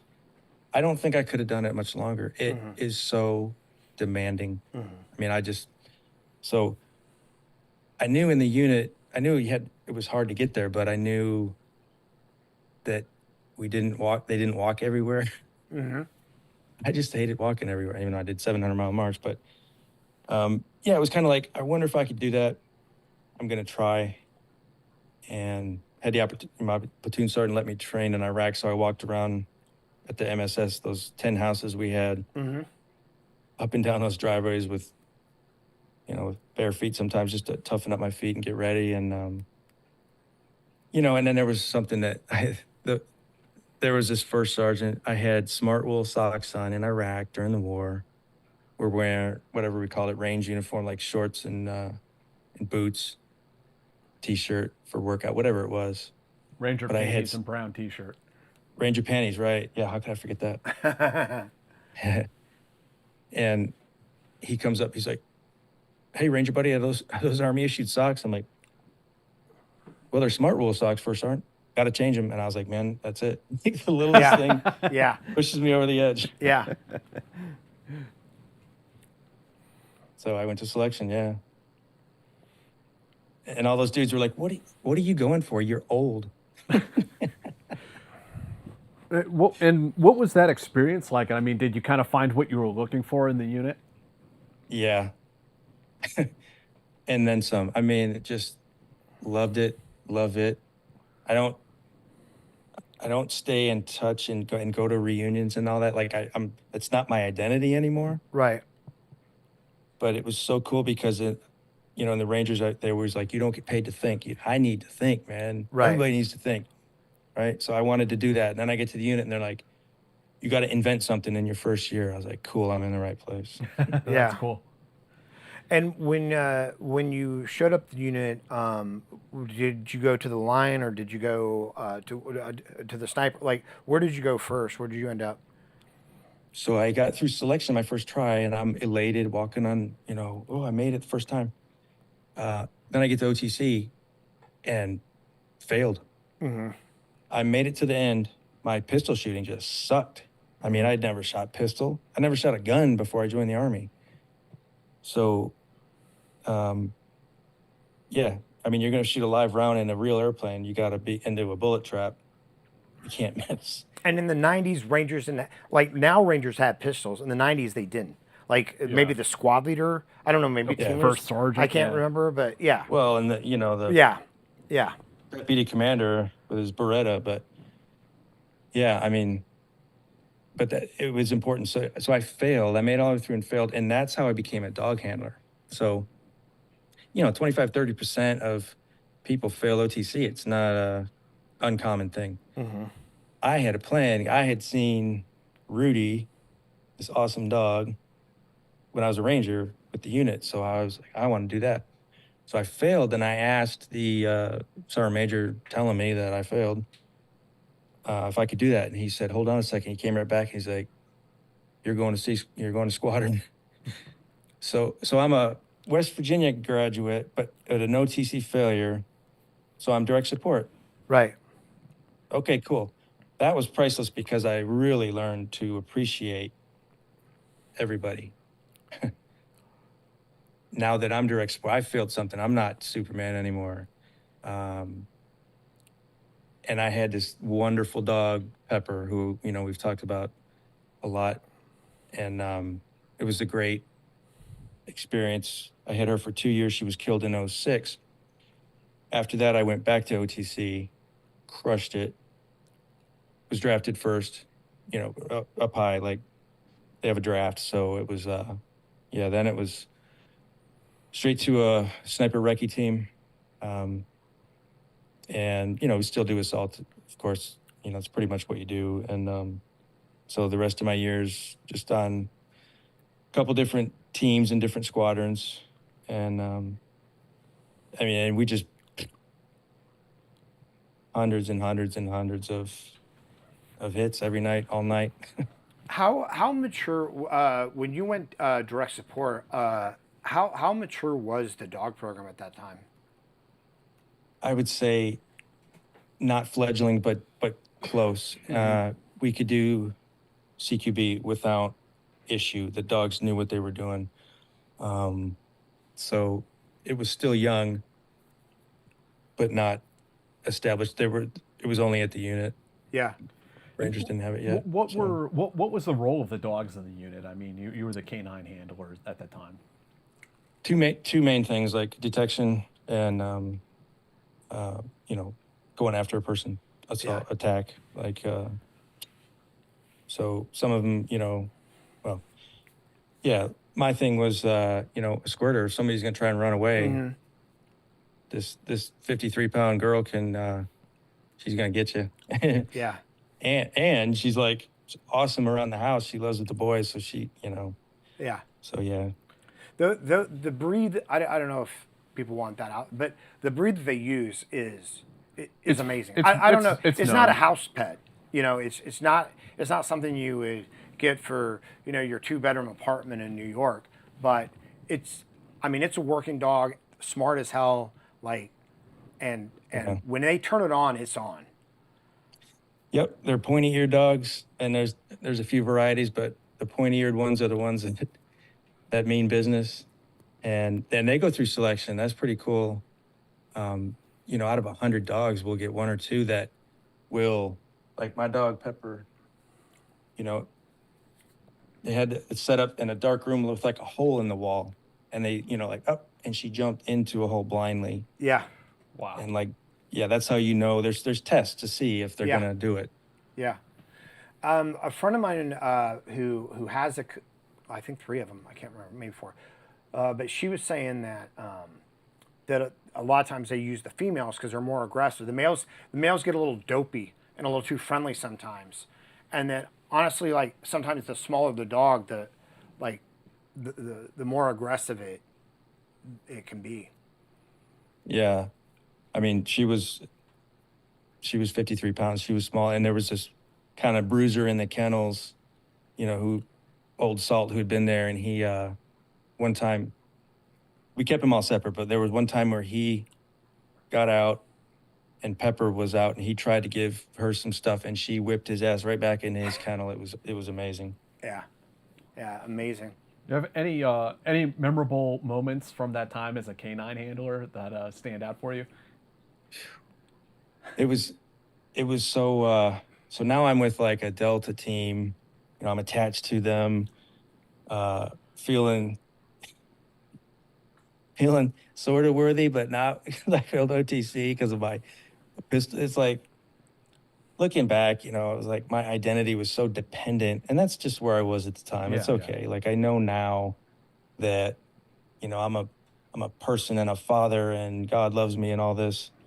But it took a long time to get our first bite. So just a few missions, there just wasn't conditions. I'm not just going to bite somebody. So finally, like we're taking some guys that, detainees off a helo. So it's dark night, Balat, wherever it was, just, the noise, can't hear anything. You got to get right up and scream in somebody's ear to say anything. We're getting these detainees off, and we're tired, and we're walking them. And this never happened except for that time. This dude starts leaning back into me. I hadn't been to SEER school yet. I didn't know anything about resistance. He's resisting me. I didn't know what was going on. And then I'm just like, I didn't know what to do. So then he like turns around, and I was clueless, and I'm like at the end of the line, so nobody's seeing me. Pepper, my dog, comes around and bites this dude right in the junk. And he's just like, yeah, and the troop, the guys turn around, the guys that I want to like be accepted into, they turn around and they're just like, she did it finally. So, and it was the right thing. This dude was, I don't know what, so. The dog just didn't like that dude bowing up on you like that. Yeah, right. It was so cool. So yeah, that was the first one. And then everything was smoother after that. I mean, until she got killed. But we were going after Zarqawi when she got killed. I don't know if you guys remember AMs. Yeah, of course you do. At the time, forget about bin Laden. Like Zarqawi was, we wanted to get our hands on him. He's sawing off people's heads, recording it, and putting it out for the world to see. He's evil. He's really evil. So that's who we're going after when she got killed on the Tigris River. What turned out not to be him, but you don't know until you find everybody that's trying to run away. I know it's a painful experience, but do you want to talk about what happened that day? Sure, yeah. And, it's funny. When I tried to die, when I decided I was going to die in 2014, like I said, my brother committed suicide. I did the only thing crazier than suicide at the time. I was like, I'm going to go to the mental hospital in the VA. That's nuts. So I drove to the Durham VA high and got myself checked into the mental ward. Help me out. About the mission with Pepper in 2016. So thank you. So I quickly got out of there. My roommate had one arm and a torso and his head. No, he was missing two legs and one arm. Holy shit. And when that dude turned and looked at me, I wanted out because his eyes were death in a different way. So he helped me, and but I got out. It took 3 days to get out. I got out. And then on my follow-on, I had this great doctor, this awesome therapist, Dr. Sarah Boding. She was incredible. She talked to me, and then we ended up doing prolonged exposure, which is telling the same story over and over. And I chose pepper. Yeah, and Lance Cornett, good buddy of mine, had been killed the night before she was killed. So for a year and a half, I went to the VA as part of my recovery, telling this story, closing my eyes, trusting, this awesome doctor who I'm still in touch with. These guys, there's good help at the VA if you can find it. For 18 months, and then toward the end of that, I get contacted by HBO, and Channing Tatum wants to do this documentary. It was like, oh my gosh. So I wrote this little thing called Suicide to Red Carpet, because in 3 years, it was like, I'm trying to die, and then I'm literally walking the red carpet talking about my dog story, which, I learned to speak it well at the VA. So it was clearly, sort of, I had help. It did work. Yeah, the therapy did work. Yeah. And so what did happen? Well, we're going after one squirter. There was this massive combined units thing, and we just had a little job. We were recce team around Little Birds. We were just squirter control. So there's all this coordinated stuff for this village in South Baghdad, and now this is a nasty, nasty, nasty neighborhood. And I remember flying in, seeing hoods of Humvees on the ground and parts. Really bad. So we go in at night. There was even the 101st Airborne was part of this. There was units all over the place doing things. We're squirter control. We're flying there. No squirters. Boom. We went home. It was 5 minutes from the airfield. We're back. We're getting off the birds, and they, oh, there's a squirter. So we go back, and me and Pepper, it had started real early at night. So we get back there. It's maybe 9:30, 10 o'clock at night, going after a squirter on the banks of the Tigris River in South Baghdad. And maybe one day I'll be able to explain how thicker than Panama, this stuff was at the on the edge of the river. So we get the squirter, we're being told from eyes above, from bird's eye, he's right there. He's 10 feet in front of you. I can't see. Are you sure? Yeah. Yep. But it's straight down, and it's raining, and it's muddy, and it's February. I slide down once. I scramble back up. I send Pepper. We hear a pop. It sounded like a 9mm pop, muffled, and nothing. So we're trying to figure out what to do, blah, blah, blah. Pepper comes walking back up the hill I don't know if it was 5 minutes or an hour later, probably 5 minutes. She comes walking up the hill dopey. I'm thinking she's shot and losing blood, so I know what to do. My wife was a vet tech at the unit, Laura Miller. She's awesome. Not at the time, but now she's my wife. I'm checking Pepper for bullet holes. There's nothing. And as I'm doing that, she's like, all right, hey, leave me alone. She comes back to life. So and she's soaking wet. So I was like, she was partially drowned, It appears, because she's not shot anywhere. There's no wounds. So she recovered. She's back. So now, man, we put everything we've got and everything we can call into this guy. We can't drop a bomb because there's civilian houses right there. But we're doing everything short of that, and we're not touching him. He's got a spider hole. So on and on and on and on. I made the decision, and nobody tells you to kill somebody. You never get orders to kill somebody, or to, you decide things like that. So, I knew, man. And there's a picture I sent you guys. The name of that picture is Last Night. That was our last night. That was right before we went out. and Lance Cornett had been killed the night before. She and him were friends, so it's just like, I sent her again. I made the decision to send her again, and she didn't come back that time, but she got him out of the hole. And my buddy's like, there he is. I got, shoots the guy dead. Bird's eye sees him floating down the Tigris, and we can't find Pepper.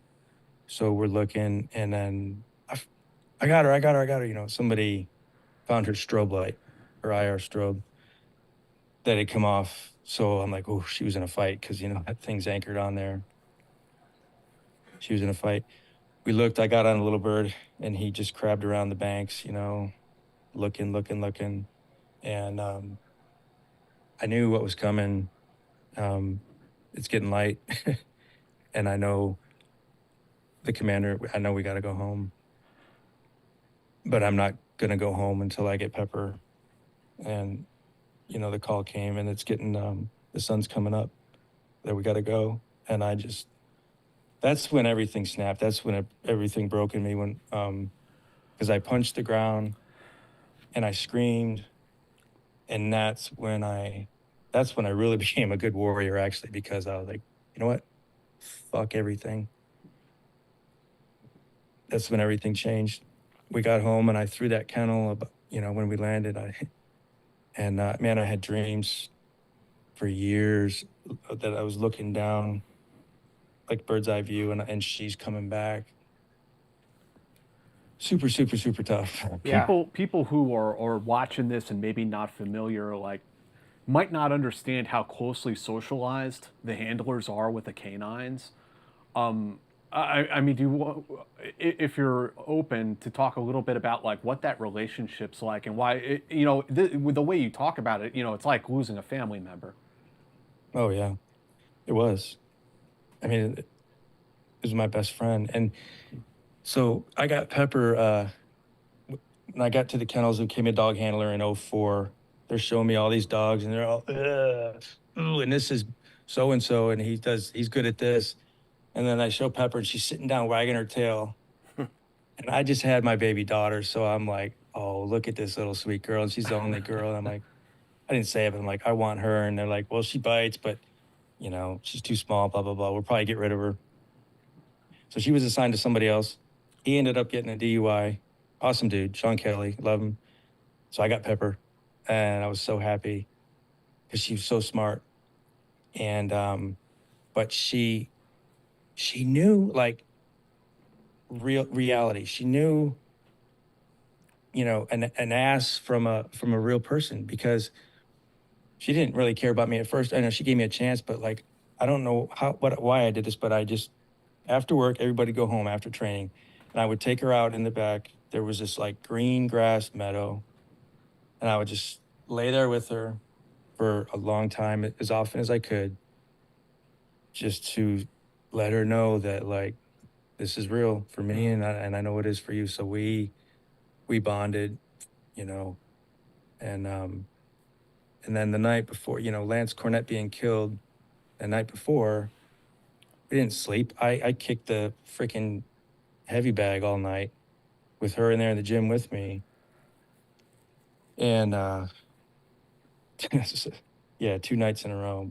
It's like, oh my gosh. I don't remember that, like, for 2 days after that. I don't remember anything. To put things in context for people, I'm sure everybody's following along, but a squirter is somebody who runs off target, right?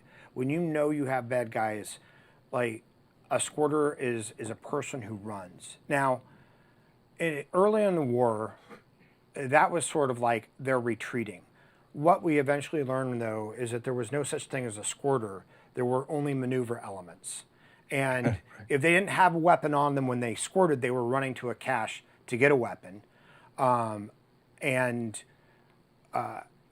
they would lie in wait, and they would wait for exfil, and then they would come out blasting, or they'd blast from a covered position or a concealed position, like this guy would have done. Yeah.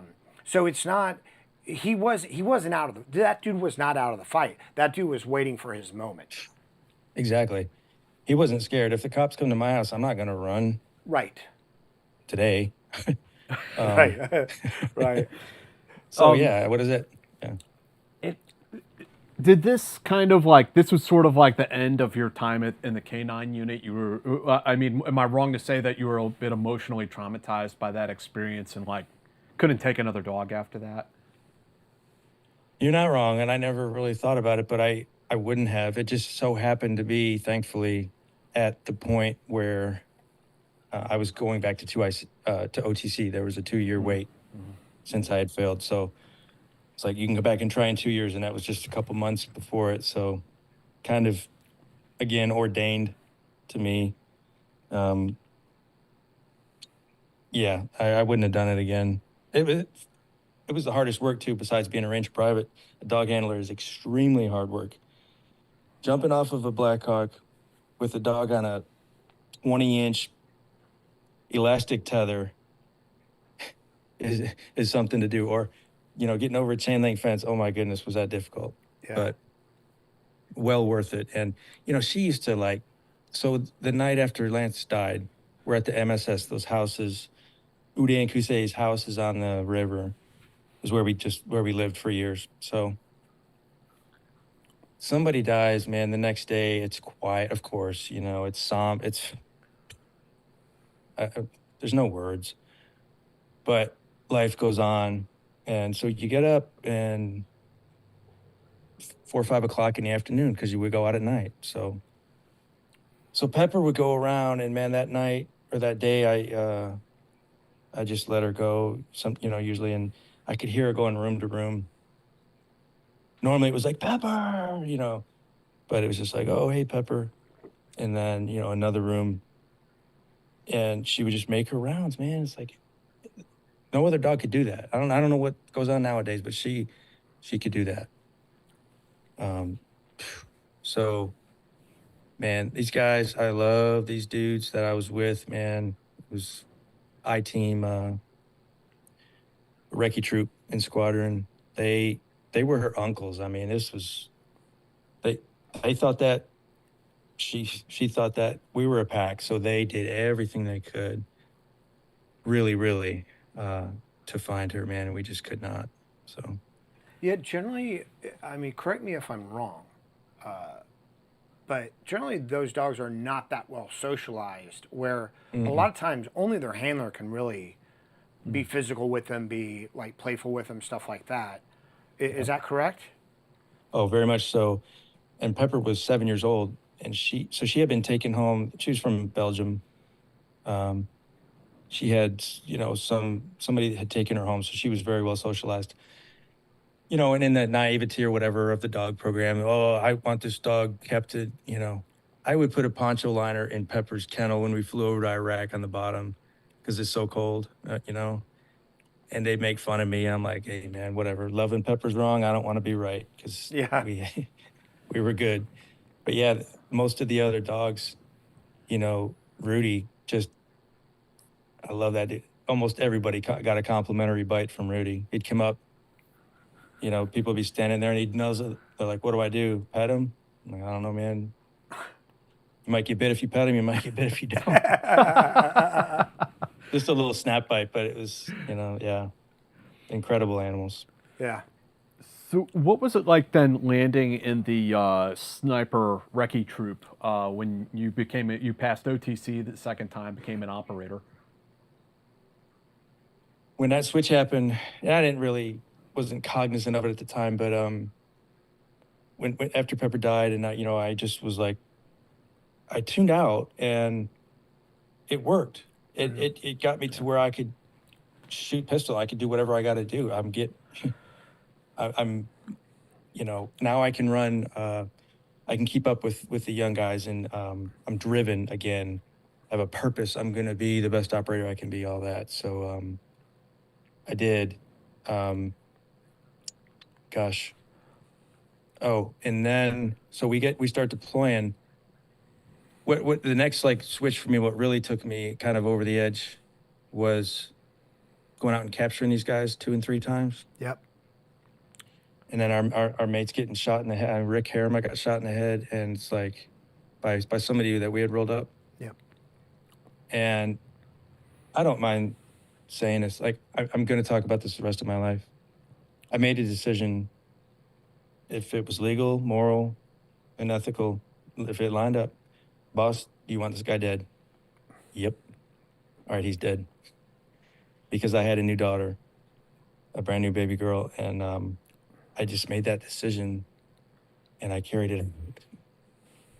And when I coach football, I tell guys from this experience, I'm like, try to get, run every play so hard that you get a look from your teammates like, who the hell are you? Yeah. What are you doing? Because I got that look, and they're like, oof. And I kept it up, and not for any reason. I just didn't.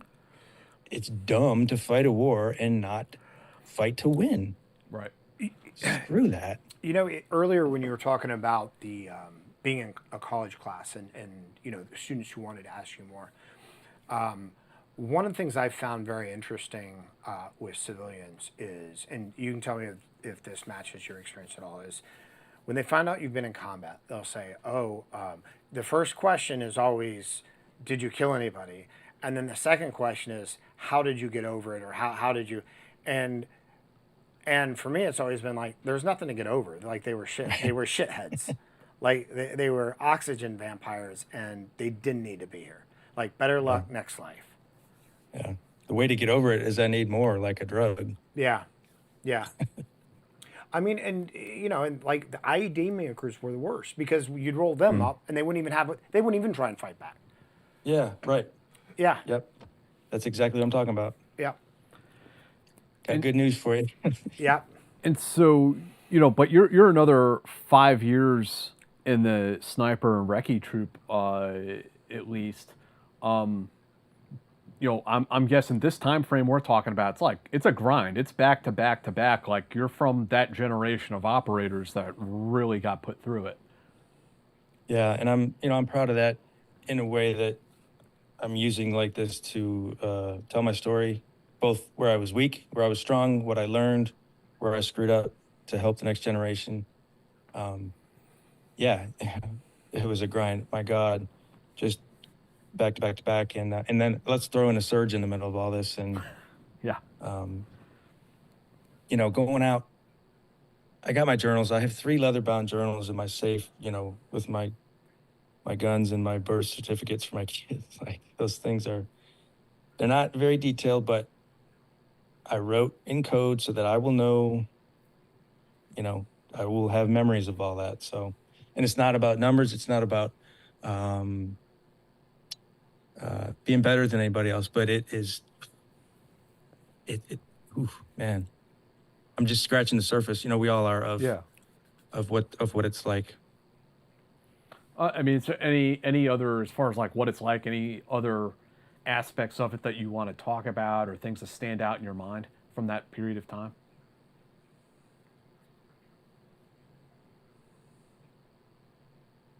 I was saying it was a decision, and that's where everything starts with. And I've tried not to get political for a long time, but we can't avoid it.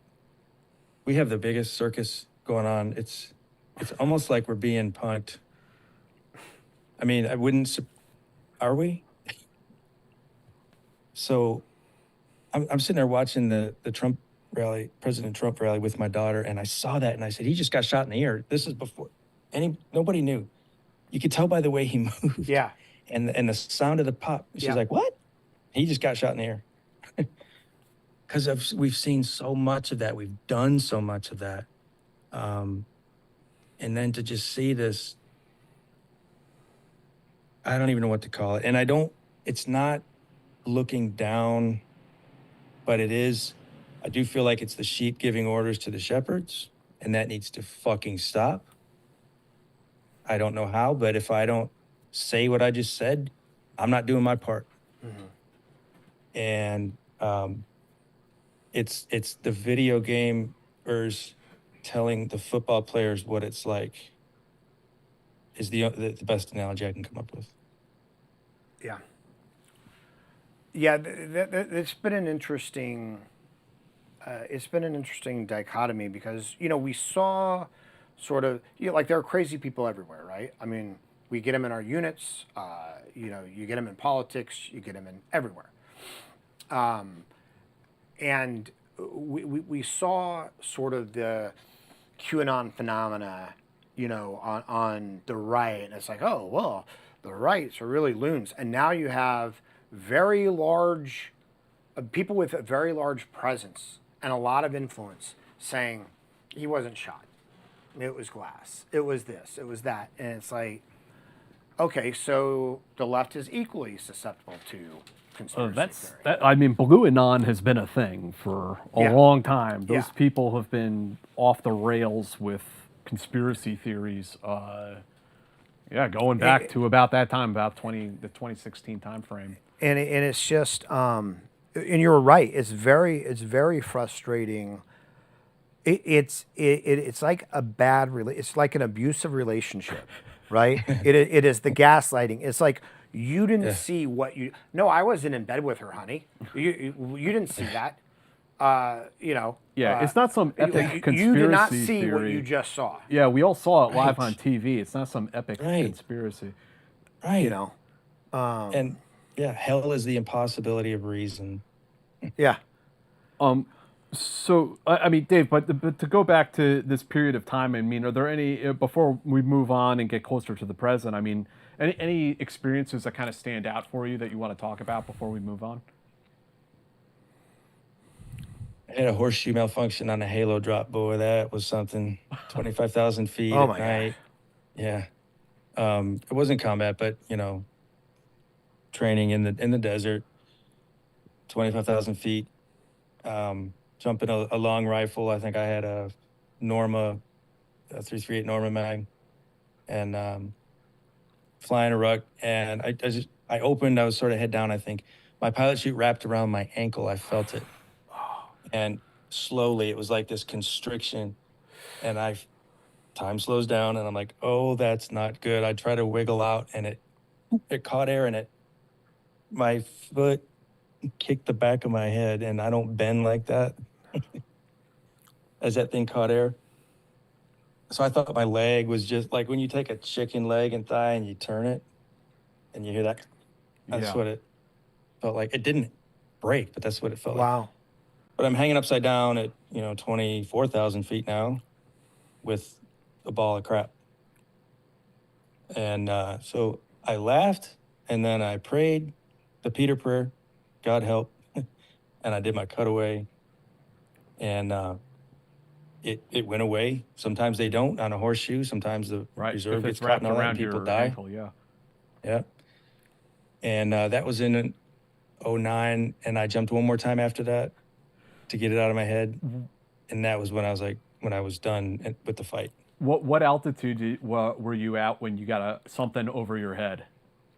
Oh, probably 17, 16. Oh my Wow. Holy cow. I was still high because my mask came off, my nods came off.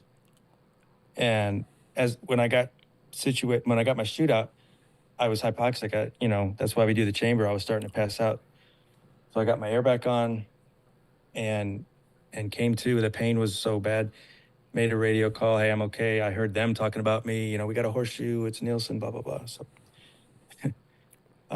just listen to the training. You never think it's going to happen to you, but Dave, when you were 16, you said, if a war breaks out, I want to go.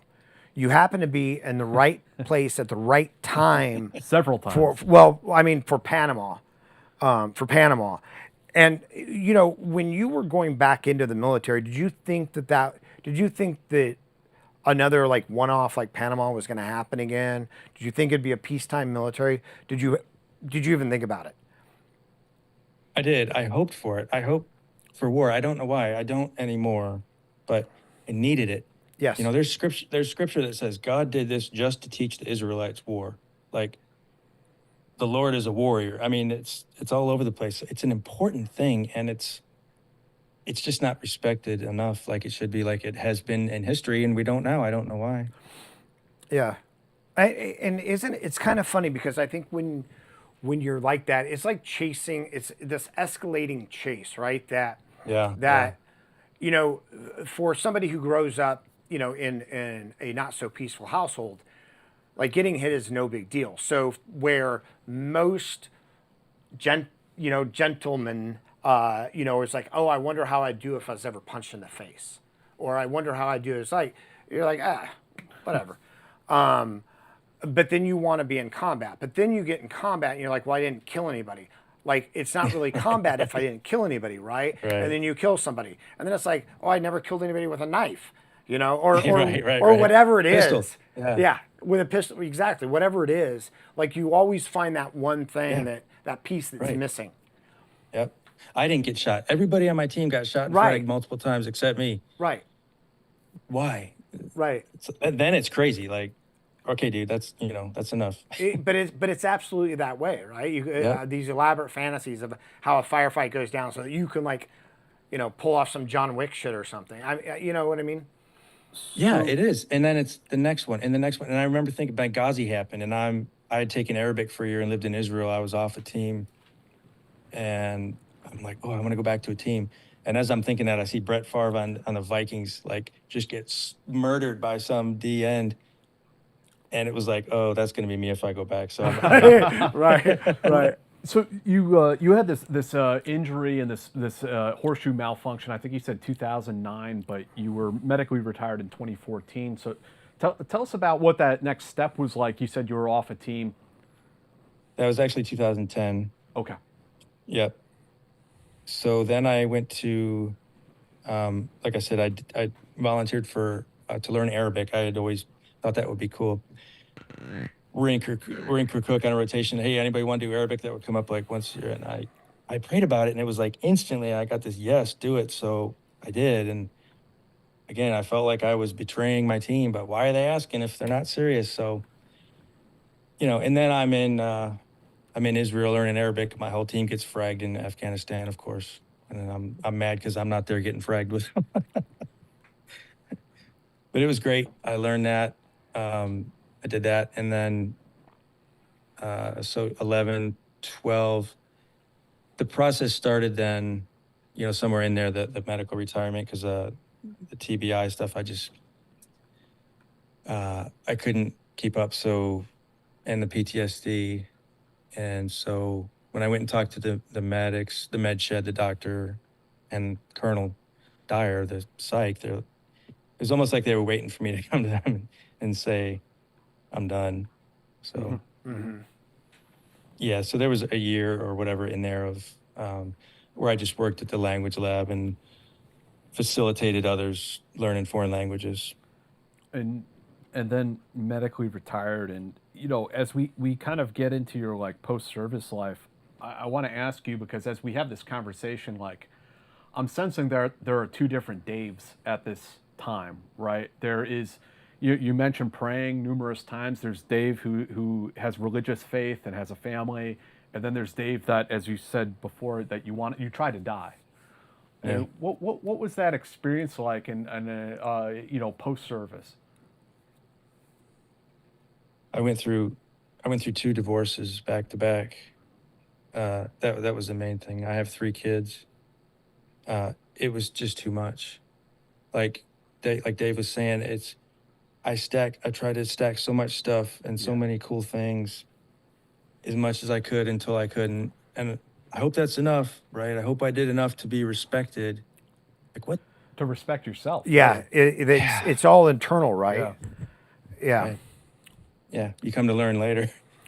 But so help me out, please, man. Your post-service life and some of the struggles that you went through.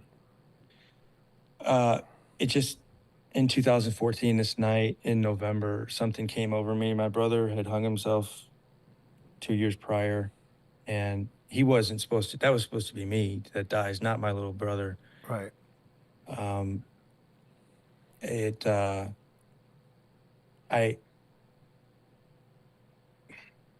I wasn't facing it. I didn't know how to face it. I had 2 new babies. I tried to get, well, I didn't try to, but so I had 2 ex-wives. They're teaming up on me. Their nickname, Iraq and Afghanistan, because I keep having to go back and fight each one. They get like restraining order number freaking 4, right? Where the cops come and take your guns. The cops know me. I'm like, hey, man, can I brush my teeth? Yep, go ahead. Will you cuff me in front? Sure, Dave. Like, just going through the motions. But I was never, ever convicted. But they were never held up. They were always dropped. So it's just harassment. So for some reason in there, man, I was like, I'm not gonna do this anymore. Next time they come to take my guns, I'm gonna make a stand. And I was serious about it. It happened again. And I said, sir, I'm sorry. You know, they're at the door, the cops, 5 cars out there blocking positions. I said, no disrespect, but I'm not going to give you my guns. This is stupid. And I shut the door. He's like, please don't do this. I said, you please don't do this. And I'm going down into my basement. This is 10 years ago.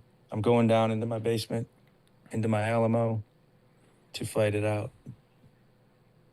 And my ex-wife, my wife at the time, I didn't know how sick this was until my wife now, Laura, told me how sick this was. She says, okay, well, good luck, or, you know, whatever she said, but I'm telling her to leave the house and she's leaving. She's not trying to talk me out of it. Right. I didn't even realize it at the time. She wants me to die. She wants So I'm saying goodbye to my sons, my twin boys, who were born on November 19th, 2012, 10 years to the day after an ambush in Afghanistan, November 19th, 2002. Side note. I'm saying goodbye to Milo, my son, who's 5 months old, and he starts laughing. The first time he's ever laughed in his life, 5 months old. And it snapped me out of whatever dark cloud I was in. And I said, what the hell am I doing? This is not worth it. Take everything except my kids, you know. Yeah. I called the cop. I said, hey, man, come and get them. They're cleared. All my guns are cleared right here in the open. And they were mounting up for the attack, Yeah. you know. So that happened. Come on. It's so clearly divine intervention. I tell my boy, like, you saved my life. Someday I'll tell you how. He's 11 now, but they came, you know, so they come back and this guy's looking for a fight. He comes up, he's trying to smell alcohol. I'm not drinking. Gets him, you know, and he just takes me to jail. They go through, they're counting every round. It takes about 6 hours. I got reload and stuff. It's just ridiculous. Ends up, man, the guy drives me home. You know, I'm sitting in the front seat talking to him. We were like friends if we could be, but, you know, we talked it out, me and the cop, and that was the last time that happened, but that was so close. You know, if you let that, oh, it's so hard. We've got to have our pride, good pride, bad pride. You guys know what I'm saying, man. It's a fine line. Yeah. Yeah. It's whether it's a real line or not, it's a line that you feel will break you, Yeah. you know. It's worth defending. And, you know, and I'm curious, you know, sort of growing up in an abusive environment, you know, until we reach some level of self-enlightenment and recognize our patterns, we often seek out relationships and people who repeat that or whatever. And it sounds like these women were very skilled or very good at that. Yeah, exactly. I mean, and who's the last person we look at to be at fault? Like, you know, my friend told me, hey, you got to be at least 50% of the problem. Yeah. Like, I'll admit that, but not 51. Oh, Yeah. fuck, I'm probably 75%. I don't know. Yeah. Who cares? Yeah. Like, yeah, like, let's stop finding these patterns. Yeah. It's interesting. What was, I mean, you walked right up to the precipice. What was your path to recovery after that moment? So it was shortly after that was the night of, like, I'm going to die. I don't know how, but I'm dying tonight. And then it was, so I think, like, if I was to tell somebody about, I'd say just walk it out. Move. Move your ass, move your faith. Whatever it is in there, move it. Play it out. I'm just dealing with this with my 19-year-old daughter. She's like, I don't have a purpose. Why am I alive? She had a suicide attempt last year. My baby girl is now 19 and with slit wrist. And I was like, Cam, set a goal. I don't care if it's crazy. And see if you can do it. Do everything you can. If you can't, then, you know, okay, life's not worth living. And she said, okay. So yeah, it's about walking it out and moving it. Face the tank, man. One time we were on patrol and we're going on a hit and there's an M1 tank in this field. Like that wasn't supposed to be there. And we couldn't reach him on the radio. So like, man, if we just walk by and he wakes up, he's going to shoot us. So that's my saying now, like face the tank, figure it out. I end up knocking on this tank, you know, like, what are you guys doing here? We almost shot you. Like, okay. And then he's pulling Overwatch for us. So face the tank.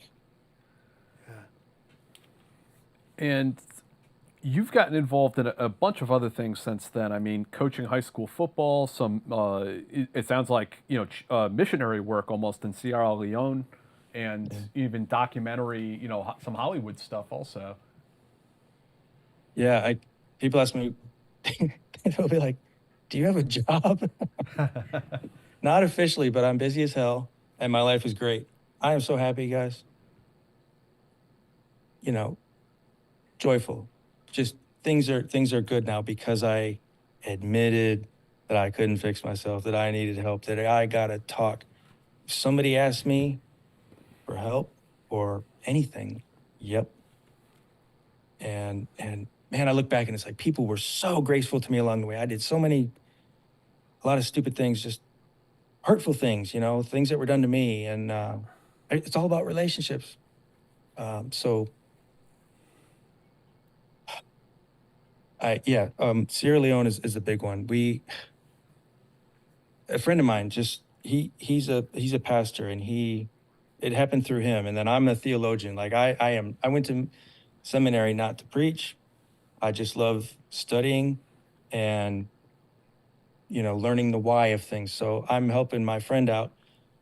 He had to leave. So then I just stayed on board, and I'm doing these Bible studies online with this church in Sierra Leone and sending them a very little bit of amount of money every week that has become an orphanage. The roof just went up. And when the guy told me, let's do this orphanage, I said, okay, like it's not going to happen, but it's been 2 years of this money trickling, and that goes a long way over there. We have an orphanage. That was your impossible goal that you set. Right. It happens. It's so like, oh, wow. That's the coolest thing I've ever been able to be a part of than all this other stuff. Because you see a kid hurting, man, I can't handle that. Yeah. David, if anybody is listening and they might want to help out with this church or this orphanage in Sierra Leone, is there a way that they can do that? Thank you. Yeah. Probably Christology Podcast on Instagram to start. And then I'll send them right to Pastor Hamelberg, who's the pastor there, and they'll do it direct. That's not this. I don't have a 501c3. I don't have the capacity right now for that, the business side of it. But if they want to give, absolutely, that would be awesome. I'll put them right in touch with the pastor, and it's easy. So it's Christology? Yeah, the Christology Podcast. Christology Podcast on Instagram. Yeah. Okay. Yep, Do you want to tell us a bit about what your podcast is about also? We've done 40 episodes, maybe. Christology, the study of Jesus. Who is he? Who he is. In seminary, it kept coming. That word kept popping up. I was like, that's a silly word. Or what does it mean? Like, you don't see it anywhere. Mm-hmm. Well, it's the same as theology. Theo is God, the study of God. Christ, the study of Christ. So it always came down to like, Paul or Peter has a high Christology, and these people have a low Christology. It's who he is. I've boiled everything down, all my experiences in life to that question. Everybody's answering that question in one way or another with how we live and die of, is he who he says he is? And it's not about, hey, check it out, I'm going to tell you who he is. We can have anybody on the show. We can talk about football or anything because he made it all. He says in the word. So that's it. I mean, and this is a great platform and way to I guess get people to look and see. So yeah, but it's a lot of work, man. It's hard. Yeah. And you also got involved in the War Dog documentary. You tell us a little bit about these projects that you got pulled into, and it sounds like you really lent your professional experiences to them. That was like a gift. HBO, Channing Tatum produced and funded this documentary called War Dog, A Soldier's Best Friend. When it started, it was like, this is going to be maybe, win an award. Like, we had director Deb Scranton. She'd done this really good stuff in the past, and we had this momentum. And the time it took to do that, it went from like yellow ribbons and thank troops to we suck in those few years from I don't know, 15 to 2018. But it was incredible to do. It was hard, but I told my Pepper story, and there's a couple other guys on there telling stories about dogs, and we'd go to Hollywood and meet Channing Tatum and like Magic Mike, like stay away from my wife, dude. Like, but it was so cool. And then while we're there, there's these a couple guys, the dog handler from the TV show SEAL Team, Justin Melnick. He's there. He's like, hey, do you want to come out to the set tomorrow? And I'm like, nope. I don't want to do anything. I want to go home. And we talked a little more. And so we went out to the set, Laura and I, my wife, and watched him film. And then they're like, you want to be extras? I said, okay. So we came back for this, but I'm a dog handler now on a TV show. In episode 13 of season 1 of SEAL Team, I'm a dog handler that gets killed. I love it. It's just at night. I don't have any lines. I'm just walking into the team. We go into a building, boom, It was so fun to do, and I got paid 4 times the amount to act like what I used to do for real. Yeah, right. And you found it fun to play out like the fantasy where the stakes are so much lower than they were overseas. Yeah, all that. It was hilarious. It was fun. And then, this is worth talking about. Sure. Chris Chulak was the director. I think he's gone now from that show, but what an awesome guy. I met these people in Hollywood. I thought it was going to be what you hear about. Man, without that, like my experience from the VA and all that stuff wouldn't have been complete, because they were like just real people. And can you watch this and see what you think and how I'm doing this and give some feedback? And I'm watching this scene where this RPG round comes up a string, they're making a TV show. Right. But something freaking, like the only like PTSD, like movie type thing I've ever had, I was like, something triggered, and I had to walk away, and I was going to start crying, and I was going to be embarrassed. But I had been to the VA, so I knew what to do. I turned back around, and I talked to my wife, and then I talked to the director, Chris Chulak. I was like, he said, was that pretty good? I said, yeah, that was really fucking good. That was really real. That was pretty on target. Yeah. Yep. Keep that up. That was good. But, I was able to stay in it, and that was like the first sort of win with something like that. And then it's happened many more times, and now it's a breeze, right? Now life is like it should be. Hollywood was awesome. Oh, that's went cool. out to Justin's house last year and rode horses with his wife. Me and my wife and daughter went out there, and just the dog handler from SEAL Team, he's awesome. That's super cool. And you said that now you're married to a woman. Did you say she was a veterinarian in the unit? Laura Miller, she was the vet tech. Okay. Vet tech, yeah. So the enlisted helper to the vet. Yeah. Super cool. Big Army. Well, she was in the Army 26 years. She retired right after me. We were friends when I was in. She was the vet tech. And so she worked with Pepper and all the dogs at the unit 9 years, about the same time frame I was. Yeah. And we both found ourselves single, and now we spend every second together. She's awesome. That's fantastic. That's great. Yeah. And so where are you at today? I mean, you've had this like incredible journey. I mean, walking almost up to the brink. Just kind of curious about like where you're at today, and you've shared some really good experiences with us. I mean, and I'm just interested in I guess if we were to like AAR this entire conversation, I mean, lessons learned, right? Yeah, I appreciate that, Jack. You know what? It's still just as hard. Yeah. But I don't take it as hard. Mm-hmm. like, I still am struggling presently with what do I need to be doing? Do I write that book? I've started a book 40 times.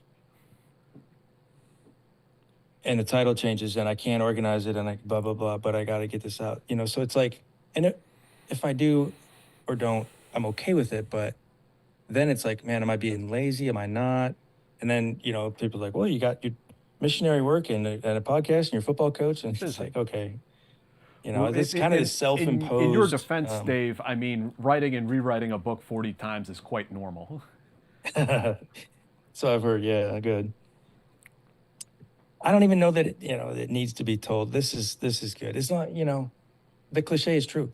On my podcast, I've had I got this list, it was one a week when I was doing a podcast a week of usually a guy who was in the Rangers in the 90s or 2000s for 4 years and then got out. And those, man, that's hard. It's so hard.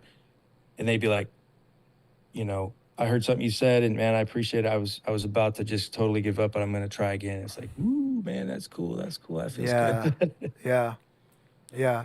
I mean, and it's wild too, because like with the post-traumatic stress, with the TBIs, with the sort of the operator syndrome.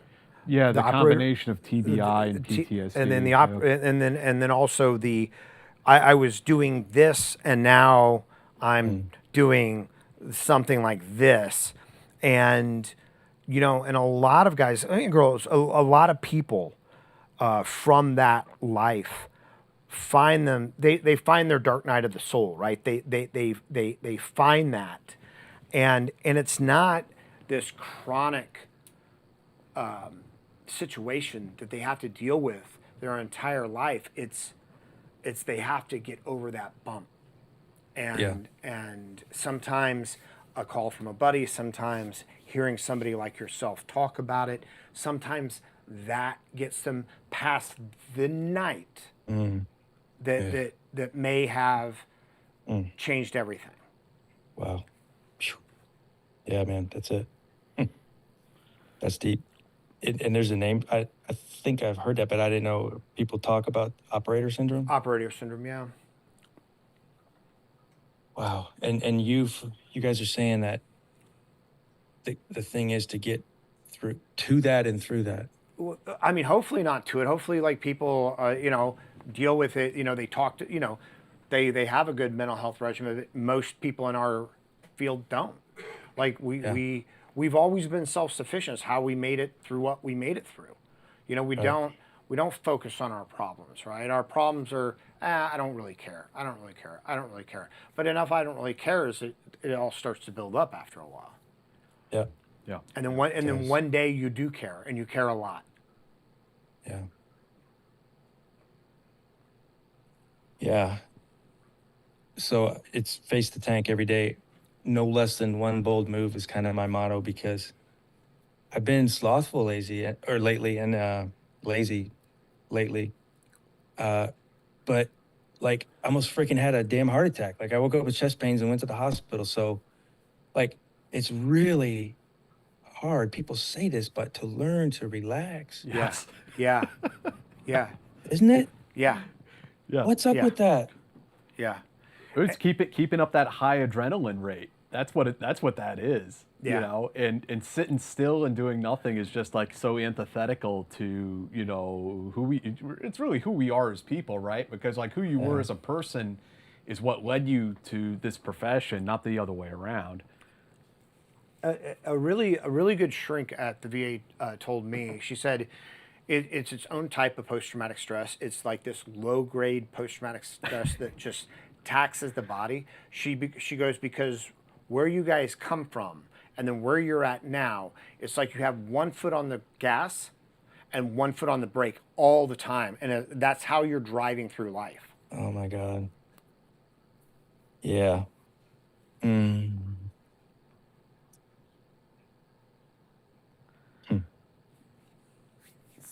Well, we have some questions real quick. Okay, yeah. We have some viewer questions. Bjorn, thank you very much. What was your experience like with other Tier 1 units like Dev Group and 24th STS and FBI HURT? Which team worked best with unit? So it's always it's kind of like two dogs coming together. It really is just like, you're ready. I mean, honestly, you're ready to fight. That's what I'm thinking. It's just like, you're bowed up because Yeah. it's good on good, right? That's what we call it on the football field, ones on ones. And you end up being friends, but it's like in the back of your mind, how am I going to take this guy? Right. Be kind, be So- courteous, but have a plan to kill everybody you meet. Yeah, it's Yeah. true. I mean, it really is. But I always loved the SEALs, really. I mean, a couple incidences, but, you know, I did stupid things too. I don't know, man. I always thought they were great and laid back, which is how I am. Like, should have been SF instead of Ranger. FBI was like, oh, that was a tough one, especially when they were with us. I'm like, what? We just weeded them out, man. We just like had a little talk with them, you know, about like, hey, we're gonna go do this. What do you think about that? One guy was like, cool, and one guy was like, I'm not sure. That's okay. You don't need to come. I remember when we were doing a class on EPW and searches, and one of the Rangers was given the class was like, so, you know, you come up, you know, your barrel is hot because you've just been in an ambush. You come up to the body, you just stick your hot barrel in his eyeball, and if he flinches, you pull the trigger. The FBI guys looked like they were about to shit their pants right then and there. I always was nervous around them. I'm like, am I doing something wrong? What have I done wrong lately? Like, are they really here because of, you know, what they say they're here for? Or there's some tax evasion in your background that they're looking into. Yeah. You're really here just to fingerprint this dead dude that I just killed. Really? Yeah. Bjorn, thank you again. How different are the squadron cultures? Very, just like Ranger companies, just like football teams in a county, just like siblings. There's always a personality. It's cool. I mean, that would be a whole field of study, I think. But like, Charlie Company 175, you know, I was attached to them as a sniper, like, ugh. But then individually, I got good friends from there. You know, I'm a BCO guy, BCO. Like, then 20 years go by and you grow up a little bit and you hear other, like, you guys were really retarded, some of the stuff you did. Wearing sandbags on your head in Panama. Why'd you do that? Like, I didn't want to. The Spec 4 made me do it. I'm like, yeah, he's nuts. The dude's crazy. So it's like, yeah, we were kind of dumb. But they do have personalities, squadron to squadron. It's weird, isn't it, too? Because you wonder where because it sounds as though ACO is the same everywhere. Because like at 275, they were the alpha bots, and if you're wearing sandbags on you, but it's weird that that a company has a lasting personality, not a personality that's driven by the sergeant major or the first sergeant, but this enduring thing. Yeah, it's really interesting. Bjorn, thanks again. Also, what was more rewarding for you personally, being an assaulter or a sniper? And do the jobs require different personalities? Pretty awesome question. You have to be able to do both, because when I was there, you get switched. You're like, hey, you're going to a recce troop. You don't always have a choice. And it's just a whole extra set of skills and guns that you got to maintain and do. It's a lot of extra work, but it's its own reward. So different personalities. I always say my greatest sniper shot was about 1.8 meters. I was moving, I was reaching back like this, and a dude grabbed his wife, and it was the first time I shot brown tip. And I hit him like, you know, when you blow the yolk out of an egg with a pinhole? Like, somehow it hit him magically, and his brain popped out on his wife's lap. Holy shit. Wow. As I'm moving, and like, they're moving, and my team leader's going up, you know, the other side, or my teammate, and we see that slow motion, and he looks at me like, I'm like, I don't know, that's weird. She's sitting there with her brain in her lap, like, just nothing. I mean, that doesn't happen. So I call that my best sniper shot. Well, because it was. I didn't have any long, sexy sniper shots, but I'm proud of that one because, you know, he was pulling his wife and To use her as a human shield. yeah, I put it right in the only spot that I could. Lots of sniper training, you know. Yeah. I just never had a long shot. Yeah. Yeah, 300 meters, but nothing long. Now, see, I've been led to believe, though, that a sniper round to the head would have made his entire head explode by all the current ballistics experts out there. You don't even have to hit them. You just shoot close by them. Close by them, Yeah. it'll shear half their head off. Yeah. Unless you're shooting ice bullets Right. or glass. Yeah. Bjorn, thanks again. What was harder, selection or OTC, and why? Damn, what's with these good questions? Really good questions. Golly. I've thought about this one a lot. And selection, I'd say OTC because it was harder. Because selection, you're alone. I got to be alone, walk in the mountains, and it's nonstop walking the mountains, and you're wet and tired. But I mean, it's so out in the middle of nowhere. I can't sing, but I was singing whatever, you know, hymns and hers and everything. I'm just singing, like, afraid that I'm not going to make it. And so, yeah, I mean, it was miles and miles and miles, hundreds and hundreds of miles in the mountains over many states. And it was extremely difficult, but OTC was harder because it's long, grueling, longer than it takes to train a fighter pilot. And I did it twice. I did OTC twice and RIP twice. Bah. Glutton for punishment, you are. Yeah, not anymore. M. Corbin, thank you very much. Any funny stories from when they first brought dogs into the unit? So Pepper, before I had her, before Sean Kelly had her, she was with a guy named Kelly Roby, who's an awesome dude. He's out there on Instagram. Kelly I was had at second bat with Kelly. Huh? Yeah, I was at second bat with Kelly. Oh, nice. Yeah. He had Pepper first. I wasn't there, but this is a true story. Kelly is just freaking, he's real. He sent Pepper out, on a training mission. As we're attempting, like, somebody had the idea, hey, do you think we can do CQB with dogs? Well, why? Well, because they can go up and bite somebody and we won't get shot. How the hell are you going to do that? Well, we're going to train them by doing this, and then one more step and one more step. So this was way early in the process. So, it turns out we go to war and we're fighting people that are just culturally extremely different diet. They smell different, so it's pretty easy for the dog. Watch the terp as you're getting into a panther. Mm-hmm. Pretty easy target discrimination there, but in training. So Kelly sent Pepper into a dark room. She goes around, she comes back, he's looking for her, and she bit him in the nuts. Her own handler. Yeah. And that was the end of that relationship. That'll do it. Yeah. Yep, Kelly was done with Pepper. I mean, maybe I'm missing something and he'll fix it, but awesome guy.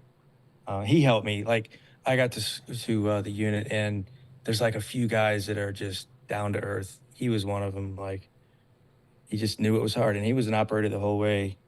That's the key. That's the key, man. Be an operator in life, but have the mentality of a support person. Mm-hmm. He was like that, and yeah. There's more. I mean, I'm sure there's a lot more, but. Joe's got you. Thank you very much. Do dogs play any role in the SSC process on targets?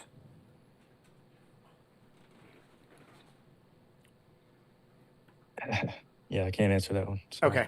Yeah. Good question. Very good question. Love it. Love the thought there. And then this last question is asking if you knew some people by name and what you thought about them. Oh boy. So I can either ask you and you can say whatever you want to say, or I can not even bring the names up so you won't be held. I'm fine. I'll face that tank. I'm cool with it. Okay. Did you know Tom D., Scott Miller, or Steve Gilliand? If so, what did you think of them, and what did you think of the officers you served under while at the unit? I know who all those men are. Scotty, General Miller, awesome man. He's the kind of guy, I never directly worked with him like in a troop, but amazing man. He'll take the time for it. He was a unit commander for a time when I was there. Excellent officer. You know, this wasn't him, but I had troop commanders who would, we were getting ready to go on a mission, and I'd be like, "Where's my quickie saw?" You know, I got to have the saw on my back because we're roping. Boss, where's the quickie? It's on his back. He's like, no, it's okay. I got it. I'm like, boss, no, that's my job. I already got it on, man. I mean, you know, it's okay. Like something like that. An officer does something like that for me. We're good, man. Mm-hmm. I got you, brother. And then that perpetuates that real brotherhood. You know, it doesn't have to be that divide. And there very often wasn't at the unit, a couple times, but for the most part, man, were they good, solid men, officers, men that I still aspire to be like, you know, Scott Miller, D. Tommaso, yeah. Wonderful men. That's awesome. Dee, did you know if we had any on Patreon? No. Nothing? Well, Dave, I mean, thank you for sharing your experiences with us, man, and just being so open. I really appreciate it. And, you know, I think it goes a long way to, you know, what we've been talking about this whole time. I mean, like, these conversations matter to a lot of people out there, whether they're veterans or even if they're young people. We do have a young audience, actually, of people who are thinking about signing up, thinking about enlisting. Oh, wow. And I think these are really, like, important conversations for them to hear. That's good to hear. That's really, I don't know if I've thought about it like that. Like, that's cool. And man, Jack, Dave, thank you guys. I wish there were so many times I wanted to stop and ask your opinion or, you know, stuff from you guys. Maybe we can do that at some point. I want to hear some of your stories. I'd be happy to have you on again, man, anytime. No, this has been really interesting and insightful, I think. Thank you guys very, very much. It has been. I knew it would be. I don't get nervous anymore because I've done it a few times, and it takes me to, hopefully, many people to like the next level. Like I just talked about more stuff that I didn't think I would. I knew when not to talk about stuff, but like it's a scary thing to think that I might get it wrong because of the deadly seriousness of what we did. Yeah. I'm envious. I mean, if I could change one thing in my life, it would have been that I would have kept journals because, as you know, like it's one green blur after a while. Yeah. I kept GRGs too, so like I've got dates. One day I'll sit down and match them all up. I haven't done it yet. Yeah. That's and I'd really encourage you to finish your book, Dave. Even if you don't publish it, if you put it in a shoebox and you're safe for your kids. I get emails all the time from the kids of Vietnam veterans, and they're like, "How do I find out what my dad did because he never talked about it?" You know, I mean, there's the podcast, of course, nowadays, but you know, those sharing those memories with your kids and grandkids, it means a lot to them. Yeah. Thank you for the encouragement. I will do that. Next Friday, we'll be back. We're going to have Alan Shabaro on the show. Alan's a great guy that I knew from back in the day, and he served in 3rd Special Forces Group, and he just got back from some time he spent in the West Bank and in Israel. So we're going to have an interesting conversation with Alan next week. Hope you guys will join us then.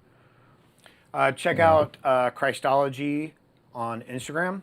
Christology Podcast. Yeah, Christology Podcast on Instagram. Thanks, everybody. Yeah, thank you, Dave. Stay in touch, you, Dave. okay? Thank you, brothers. Appreciate it.